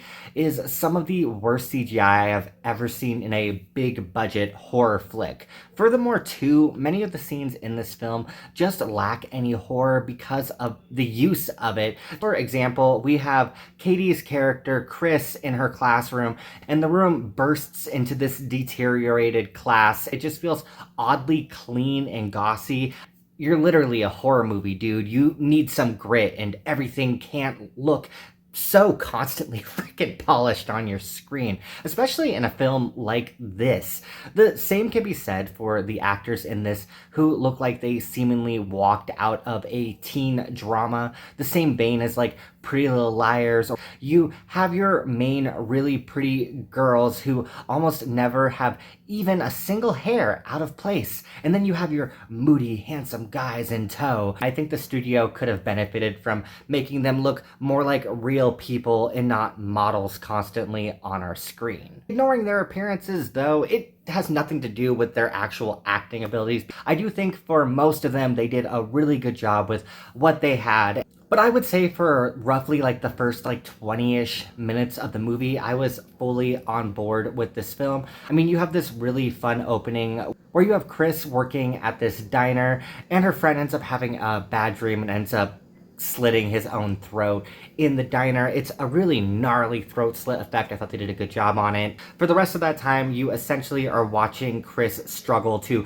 cope with all the nightmares before she eventually reaches her own end. Before she actually reaches her end, I really enjoyed it. I think that Katie Cassidy does a really good job of pulling you into the story. She is just a really fantastic actress, and I was really disappointed when she died. I was even more disappointed by the way that she died, because if you've seen any of my other reviews, I have talked about the iconic death when Freddy kills her in her dreams in the other movies, because essentially Chris is just a Tina stand-in in this film. Both the original Nightmare on Elm Street and the New Nightmare that did an homage to Tina's death, they used the exact same practical effect where they built a room that was able to rotate. They just had the actress crawl across the room as it was rotating, and it made it look like Freddy was dragging her around. I have explained it so many times at this point, you don't need to hear me say it again. This one though, they use a harness to do it. It's very obviously a harness with the way that Chris's body flails about. It's just a lesser version of a scene that I've already seen before that worked way, way better in the original. It's from this point on too, after Chris dies, that the movie starts to have way more misses for me throughout. I think that all the characters suddenly believing that Freddy is real comes to way too quick of an understanding, especially since the characters in this entry aren't even a friend group like they were in the original. In the original, they were all literally staying at Tina's house, and you could tell that they were like close with one another, versus this one, they're all like more or less just strangers. So the fact that they believe each other so like drop of a dime that Freddy is real, I couldn't really wrap my brain around, and like wasn't fully believable for me either. And then even worse off, we have Rooney Mara that takes up the role of Nancy in this film, and there was only one scene in particular in this entire movie where I actually felt like she was emoting and acting, but the rest of the movie, it was just very wooden and underreacting to everything, and I wasn't really a fan of it. I think that she didn't really bring anything to the role, and it just felt like she was just there for the paycheck. In this entry though, instead of having Rod be the love interest to Tina, who is now Chris, it is Jesse, and much like Rod, Jesse gets blamed for Chris's death and gets sent to jail. I actually did really enjoy the whole sequence of him at the jailhouse. I thought they did a good job on it, and even like elicited a chuckle out of me, and like not in a bad way either. You have him at the jailhouse and he's like struggling to not go to sleep, and when he finally does, Freddy kills him, obviously. Before he goes to sleep and Freddy like does the deed or whatever, he has a cellmate that's like getting increasingly pissed off that he will not just stop fidgeting. When Jesse does fall asleep and then all of a sudden like the hand like bursts through him or whatever and like causes like a big blood splat everywhere, you have his cellmate like immediately rushing to the window being like, "I didn't do it! I'm innocent!" That took me out, and honestly, like, I need to know, did he get blamed for that death? Like, how's he doing now? Because we never see him again in the rest of this movie. But then we also get like this little thing that I wish would have been delved on a little bit further, where we jump back into the dream world and like Freddy drops this little tidbit of information onto Jesse of how like even after the heart stops bleeding, that the brain still has more or less 7 minutes of functionality, so they have 7 more minutes together. I think that's really cool, and I enjoy that, and I do very much enjoy like the darker edge of Freddy in this film. We can't go into this without discussing the fact that they very much change Freddy in this film versus him just being a child killer. They actually make him into a child killer slash predator, and that had always been subtext in the original film. I think you'd have to be pretty naive and trying to ignore it to be able to say that it wasn't there, but here they just make it text, and it ends up being this like plot twist partway through the movie. I don't entirely mind the idea of Freddy being a predator. I think it adds a darker edge to the character, but also if you're going to make a bold move to make subtext text like that, especially such touchy subtext, then maybe make sure you have a good script, because this was not it. That is my biggest problem, I think, with so many things in this, though, is just so much wasted potential. They even introduced the idea of micro dreams, and the one good one that we get, Nancy is literally walking around and she's having this waking dream where it's like flashing from the boiler room to being at the pharmacy and Freddy's attacking her. And I thought that whole scene was very well done. It's very memorable for me, and it's actually something whenever I look back and think about this movie that I look back at very fondly. What I don't enjoy, though, is it turns into these micro dreams essentially becoming more or less an excuse for Freddy to become a cheap jump scare. You even have this really lame scene at the schoolhouse where Kyle Gallner's character Quentin and Nancy are both walking around the schoolhouse, and he gets like a jump scare that Nancy's getting attacked by Freddy, only for it to not be real. But like, there was no point in it other than like, boom, loud noise, now you're scared, right, audience? On the subject of Kyle Gallner's character, though, I do think the likability of this film would have just like taken a nosedive like right off a freaking cliff if it wasn't for him.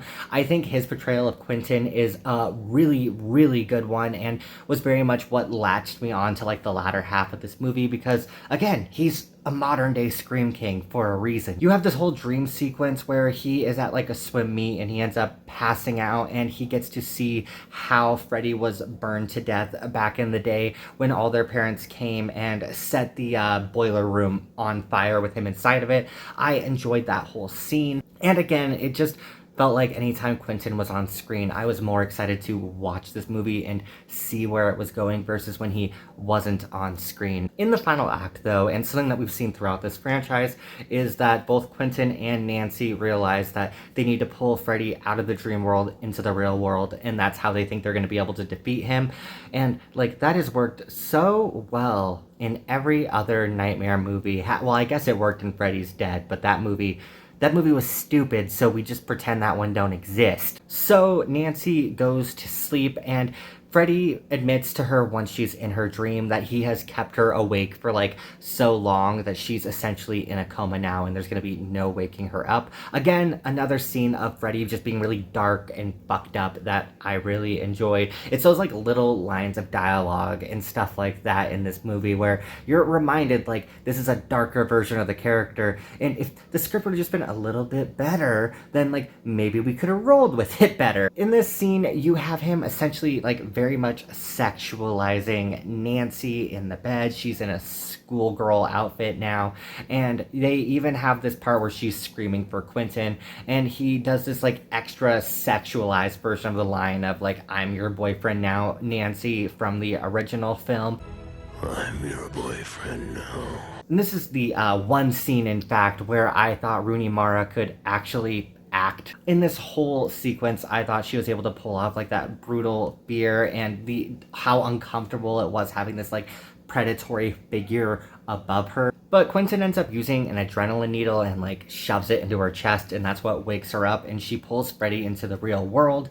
And this last sequence, I think, happens way too fast. I think they took a little bit of a playbook out of Freddys Dead, which not the movie to take a playbook from, I'll tell you what. The fight sequence goes down really, really slowly, and instead of like the Home Alone-esque scene that we get in the original, we just have this scene contained to one room, much like, again, Freddys Dead. And what ultimately kills Mr. Krueger in this movie is his throat being slit, which, okay, I guess the pipe bomb wasn't the worst thing in this franchise after all. But of course, Freddy isn't dead, even though they thought they vanquished him. We are met with a stupid twist ending where Freddy pops out of a mirror and kills Nancy's mother and pulls her into the mirror, and we end the film with Nancy screaming. Again, a very CGI death scene, and just tacked on to the end of the movie because it's a horror movie. We have to have a twist ending. You can't forget that. We can't just come up with like a decent like open ending. It needs to be some bullshit that we just add on when we can't think of anything. Although, sidebar, I will say extra points to this film for introducing me to All I Have to Do Is Dream by the Everly Brothers, because that song is a banger. All I have to do is dream. Like, I know I'm sounding extremely negative, and I am being very negative because there is a lot of things that I could see that they could have pushed into a different direction to make this movie more of its own thing instead of just being a remake that just borrows way too much from the original. I would have enjoyed if it did its own thing, because I really don't have a problem with most remakes or even most IPs being remade as long as they show me the reason for their existence more often than not, or at least give me an entertaining version of the original film in this modernized setting. I don't like when it just borrows from the original for the cash grab, and that's really all this is, and it just kind of lends itself into being this like really mediocre time. It isn't really the worst remake I have ever seen, like a lot of other people say, but it also isn't anywhere near a good one. And in fact, when I do inevitably end up ranking this franchise in my recap video, I am more than likely going to have this one landing more so towards the middle of the list. It's not going to belong towards the top by any means. It didn't do anything to deserve that slot. Wednesday, A Nightmare on Goldberg Street. 1, 2, Freddy's coming for Shmoo. No. Huh?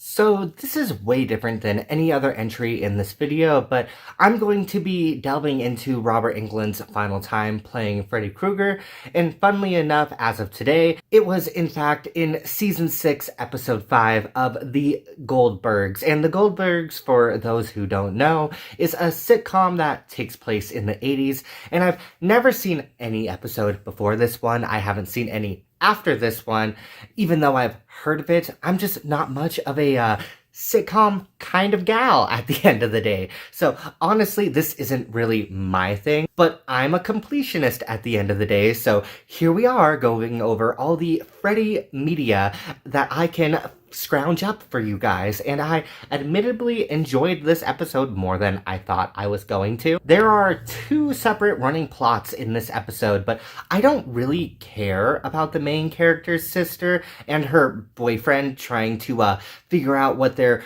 couple's Halloween costume is going to be. Plus, it doesn't really have any connection to the Freddy part of the story, so I have no need to talk about it here, so we're just gonna pretend it didn't happen. Ignoring all that though, we're focusing in on Adam and his mom Beverly's story, which revolves around Adam watching A Nightmare on Elm Street for the first time with his girlfriend. Beverly is ultra against her son watching a horror movie because it'll give him nightmares, so she recommends her son to watch A Mouse Tale instead, but then proceeds to spoil the whole thing for him, but then tells him he should watch it anyways because it's such a good movie. And my grandma, I love that woman to death. She pretty much raised me, but my God, she is the absolute worst for doing this too, and it immediately made me think of her. But of course, after his mom tells him he can't watch the movie, Adam does what teenagers do best and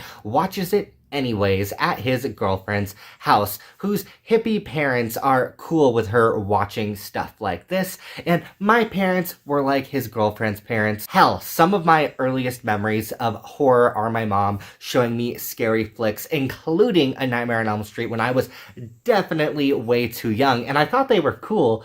Scared the living piss out of me though. But after seeing the movie, Adam is terrified of one Freddy Krueger and admits to watching the film to his mother, and Beverly becomes the ultimate helicopter mom, trying to solve her son's fear of sleep as she mocks Freddy Krueger by calling him Freddy Krueger, which admittedly cracked me up. Knowing full well that it's a terrifying movie about Fredward Krueger. Her ideas of just getting him to go to sleep doesn't work to ease his fear of Freddy. They even showcase a scene that is a recreation of the bathtub scene where Adam has a nightmare while he's in the tub, where Freddy's hand is coming up to get him, and it's because his mom decided that if he took a nice warm bubble bath and drank some warm milk, that would do him some good and he could go to bed. But that didn't work for Nancy in the movie, so she obviously didn't watch the flick, now did she? It isn't ultimately until he's back at his girlfriend's house that her parents show him a Fangoria magazine and show him the real man under all the makeup, which eases his fear. This, of course, makes Beverly ultra jealous that they helped her baby boy and she wasn't able to, which caused her to get into a fight with his girlfriend's parents, and both parents decide their kids shouldn't see each other. Of course, Adam obviously gets upset and tells her that he wishes his girlfriend's parents were his instead, and Beverly is distraught over hearing this, so she does what she can to fix it by apparently deciding to watch the first Nightmare on Elm Street to reconnect with him, only to fall asleep and have a nightmare of her own. And I love the cheap sitcom look of this dream world as we open with Beverly in a cornfield of all places, and then seeing our iconic jump rope girl singing the Freddy song, and she eventually runs into the Freddy house, and it looks so goddamn painfully cheap, but it perfectly matches like that warm, cheesy sitcom feeling of the show. And then when Freddy inevitably shows up, he's definitely at his more quippier self, and I even enjoyed that and his more comedic role in this, which I know, kind of crazy, especially with all the smack I was talking about his more comedic edge in all the movies after Dream Warriors, but I very much enjoyed it here. You could very much tell Robert was having a good time with this cameo, and I just thought it was fun to see him back in the makeup again. But as he goes back and forth with Beverly, I was cracking up because she's not even scared of him, and he's even taken aback by it himself, and this bitch straight up calls his finger knives the knifey fingers. I thought I was doing a pretty damn good job here. No, you're great with the knifey hands. And it's during their back and forth that Freddy 2 has multiple lines in this short amount of screen time that he had that had me cracking up, but with all of his witty dialogue, he accidentally helps her work through the issues that she's having with her son, which causes her to realize she needs to wake up from this dream and fix everything. And I love when she walks away and she's like, I need to go get my fucking son back. And Freddy gets all upset and says, I say the around here, lady. And his mouth gets like the bleep and like the little censor over it. I thought that was admittedly funny. Just seeing Freddy get bleeped out like that. I'm really glad they didn't come up with that idea in Freddy's Dead, because if they had, you know damn well that they would have put it in that film. But of course, after she wakes up from the nightmare, she goes and makes up with her son and the girlfriend's parents, and we have a happy ending as any sitcom goes. But overall, like I mentioned earlier, I have never actually seen the Goldbergs before, and I don't have much interest in it still, but I did enjoy this episode for what it was. It was really cool to see Robert back in the makeup again, and it's crazy that this cameo is the last time we've seen him as Freddy, and likely the last time we ever will, since he's very openly talked about how it's time to pass the torch on to someone else. I mean, Jason Blum disagrees for some reason, but he has a tendency to be kind of a smug dickwad at the end of the day. I had fun with this episode overall, though. It didn't make me want to watch more of the Goldbergs because, again, I'm not a sitcom kind of person, but you could tell they had fun making this episode, and seeing Robert step back into the character so many years later is admittedly heartwarming. Plus, I feel this is a better way to end off my coverage of this franchise rather than leaving it off with the remake. And if you have a free 20 minutes, you should definitely watch it. It's pretty charming and fits those cozy sitcom vibes. Present Justice, back at you again. So now that we've gone through and talked about everything with this franchise, I am going to go through and rank all 10 of these films and the TV series. We're just gonna stick within the actual studio official Nightmare lore, essentially. But we got 10 things to rank, and remember, this is my list, and if you don't like it, then tough shit. I think for the most part, my opinions on this franchise are pretty vanilla, except for like maybe a couple of the movies, give or take. But without further ado, we're going to start out with the worst of the worst that this franchise has to offer. And in number 10, and it should come to no one's surprise whatsoever, is going to be, in fact, Freddys Dead, the final nightmare. And Thank God that this film was not the final nightmare, because I have already said my contempt for this movie in multiple videos now, and then the entire review even that you guys would have just heard. I absolutely hate this movie. I think it is one of the worst sequels that we ever got in the Nightmare franchise. I don't think any of the characters are remotely likable, and that is a problem in the latter Nightmare movies, yes, but it's on steroids here, and then it's even that much more noticeable because you can't even root for your final girl in this film. Maggie is easily the most forgettable final girl in this entire franchise, hands down, and I just think the whole lore drop, even with her being Freddy's daughter, just made no sense to drop in what was supposed to be your final movie in a 6-film franchise. So like, what are you doing, Nightmare 6? Furthermore too, Freddy just becomes a comedian in this film, more like a Looney Tune-esque character. Yes, in the last couple entries he had the more comedy wit to him, but he's a full-on like Bugs Bunny in this entry, and I just couldn't get behind it. The kills weren't that good or memorable, so overall just not a good time. I really don't like this movie. Coming up next on the list and in the 9th slot is going to be, in fact, Freddys Nightmares, the TV series. And I don't absolutely hate this show. It's not for me. I think it's really cheap and just kind of generic and boring overall. I'm not a big fan of anthology TV shows in the first place, and really the only one that's ever been a good time for me is The Twilight Zone or Tales from the Crypt, and I think a lot of that has to do with nostalgia.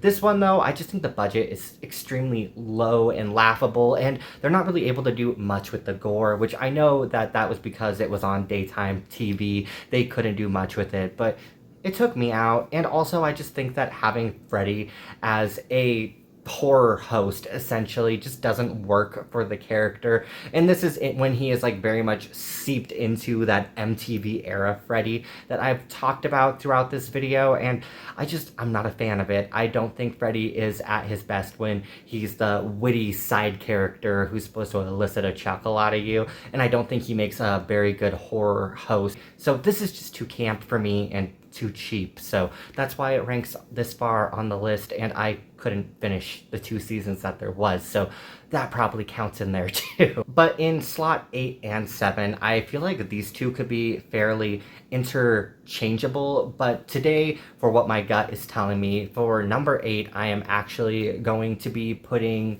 Nightmare 4, The Dream Master. And the main reason that I am putting it on this slot of the list is because there's so many campy moments with Freddy, yet again, that I just don't think land.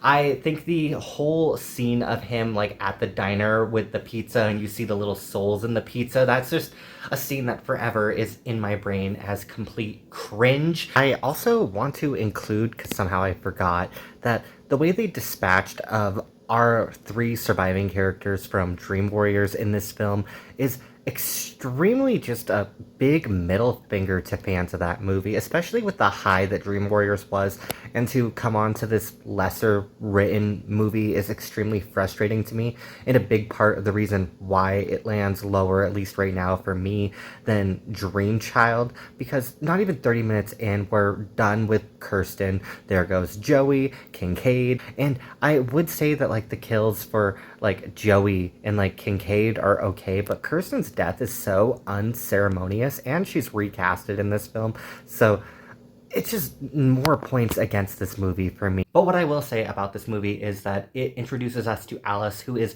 a really good final girl, and I really do wish we got to see her in more entries rather than 2 subpar ones, because I had a lot of fun with it, and I thought Lisa Wilcox like just slid into the role really well. But the main reason it goes this low is I just think that the writing decisions made in this movie just didn't amount to much for me, and again, the characters at this point is when they become like the more 2-dimensional type that just are there to fit a stereotype, and it continues this downward spiral in the following couple movies. And I think this movie is very much the one that set up the precedent for that. So that's some major pointers against it. But I will admit that Freddy's death at the end of the film is hands down probably his best death in this entire franchise. What's going to be coming up at 7th, and like I said, this could be interchangeable with 8 depending on the day, is going to be Dream Child, and this is yet again another outing for Alice, her second one. In fact, and a lot of the negatives I could say about the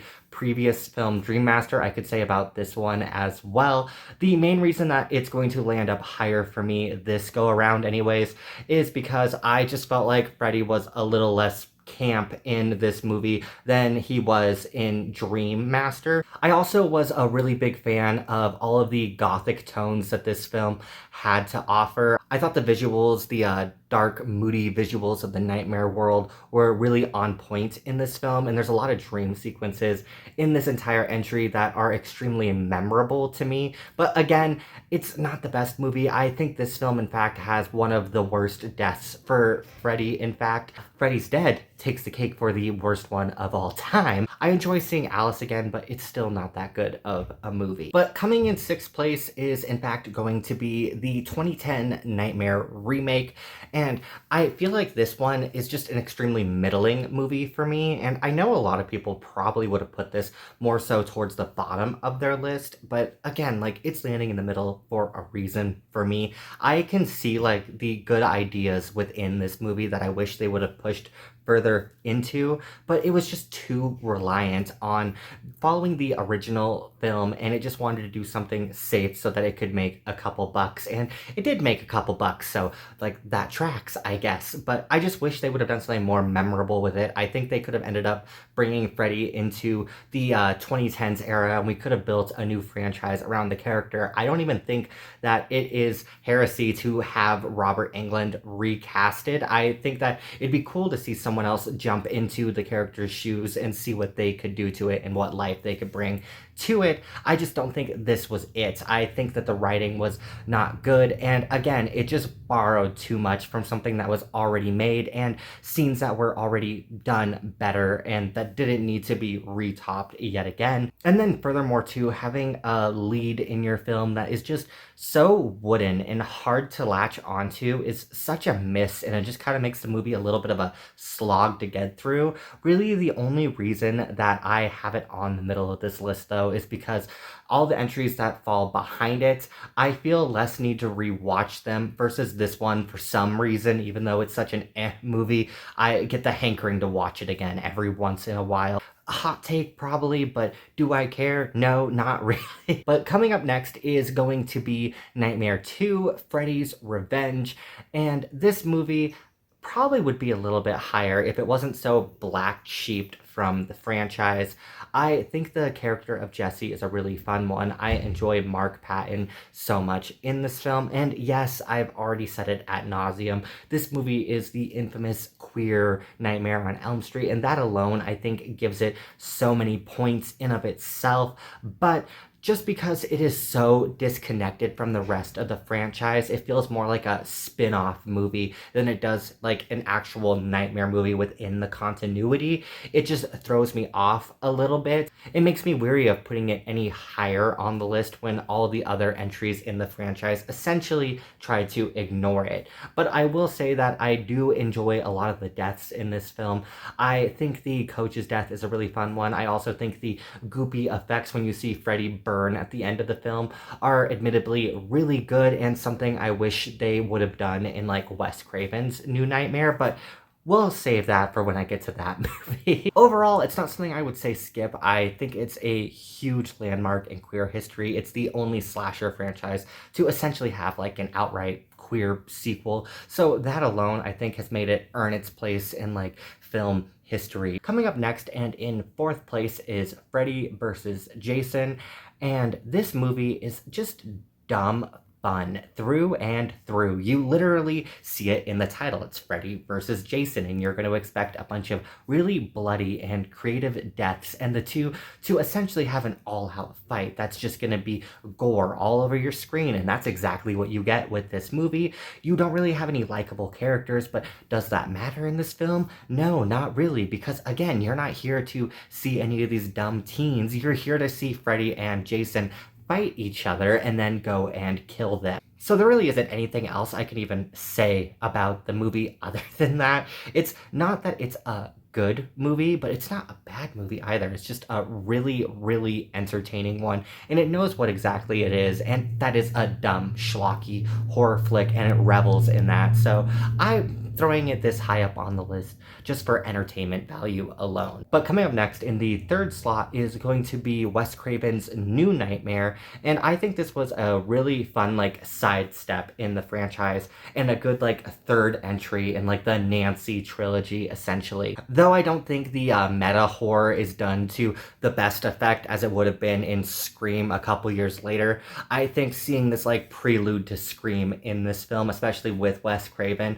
jumping back into the directing seat, is really cool and easily makes it a very fun entry for me. I think Heather gives a very phenomenal performance in this film, and I just loved seeing her on the screen again, especially since Wes found like a clever way to bring her back into the franchise after her character's death. I thought it was just really cool to see her back in those shoes, and on top of it too, Freddy's design in this movie is extremely cool, and I wish that we would have gotten another entry where we could have seen this like sleek Freddy Krueger. The only negatives for me is I think the ending happens a little bit too fast when Freddy dies, and I think it looks kind of hokey now, and there's just some other CGI effects in it that haven't aged the best since this did come out in the 90s. But overall, I think they did a pretty good job on this film, and I definitely think that if you haven't seen it or you've ignored it, you should definitely go check it out. But coming up next is going to be Nightmare 3 in the second slot, and Dream Warriors is hands down one of the best sequels in horror history. As much as I enjoy many aspects of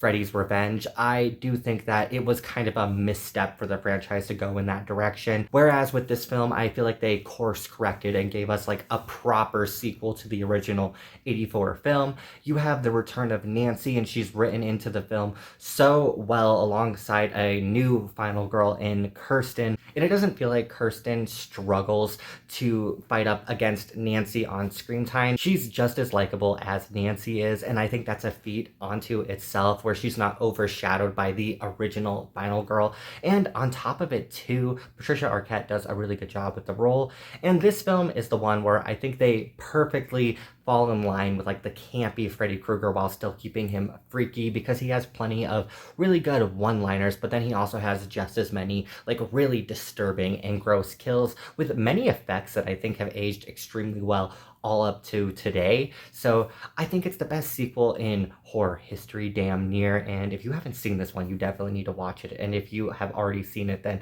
I feel like you probably agree with me on this. Coming in first place, and to nobody's surprise whatsoever, is going to be the original 1984 film Nightmare on Elm Street. I think this movie just caught lightning in a bottle. And I think it's extremely telling with the fact that this movie became so successful that it's what put New Line Cinema on the maps in the 80s. I mean, they even say it themselves. New Line Cinema is the house that Freddy built. Furthermore too, Wes Craven is just such a masterful director and writer in the horror genre, and I think this movie very much proves why he's considered one of the masters of horror for a damn reason. And on top of it too, getting Robert Englund in this film, this is like when he's at his spookiest and scariest, and we're introduced to one of the best final girls in horror history, who has like one of the most ultimate showdowns with him, and it turns into this like Home Alone-esque scene at the end of the movie, but it doesn't feel hokey. You don't lose any of that tension. It still remains really, really fun. And it is no wonder that after this movie, this ended up blowing up into such a huge franchise. Anyways, that is going to wrap up this entire video, and I don't really have anything else to talk about with the Nightmare franchise, at least for the time being anyways. And I'm going to imagine probably not anytime soon either, because from what I have last heard, apparently the rights to Nightmare on Elm Street have finally gone back to the Wes Craven estate, and they are currently shopping around and looking for scripts on how to bring the titular character back onto our screens, but we haven't really heard anything, and that was a couple years ago now, so I'm going to imagine that we're not going to see Freddy anytime soon on the big screen, which is admittedly really unfortunate, because we're having like this huge resurgence with all these old franchises. I mean, we're about to get Jason back on our screens. We've had Scream with Ghostface. We had those Halloween movies with Michael Myers. So like, it'd be really cool to see another 80s icon coming back into the fold. I mean, Leatherface is even about to get another movie, so let's bring Freddy back. Like, everybody wants him, man. Plus, too, I know I've ragged on CGI in some of these reviews. I do think that CGI has come a pretty decent way, and I think if executed correctly, it could work really freaking well in the dream sequences and make them go places that they previously weren't able to go to. So I would be excited to see what they could do with a new Nightmare on Elm Street. Even if Robert Englund doesn't step back into the character, I wouldn't mind to see what they do with it, because I don't think any franchise is really that untouchable. And again, if it just introduces a new audience to these movies, then why not make it? Just don't make another stupid cash grab like the 2010 one. That's all we're asking for, man. But anyways, if you enjoyed this video and you want more content in the future just like this, then I would love if you click that subscribe button. I cover everything and anything horror on this channel. But with that all out of the way, this has been Justice, and I really hope to catch you guys on the next one. Take care.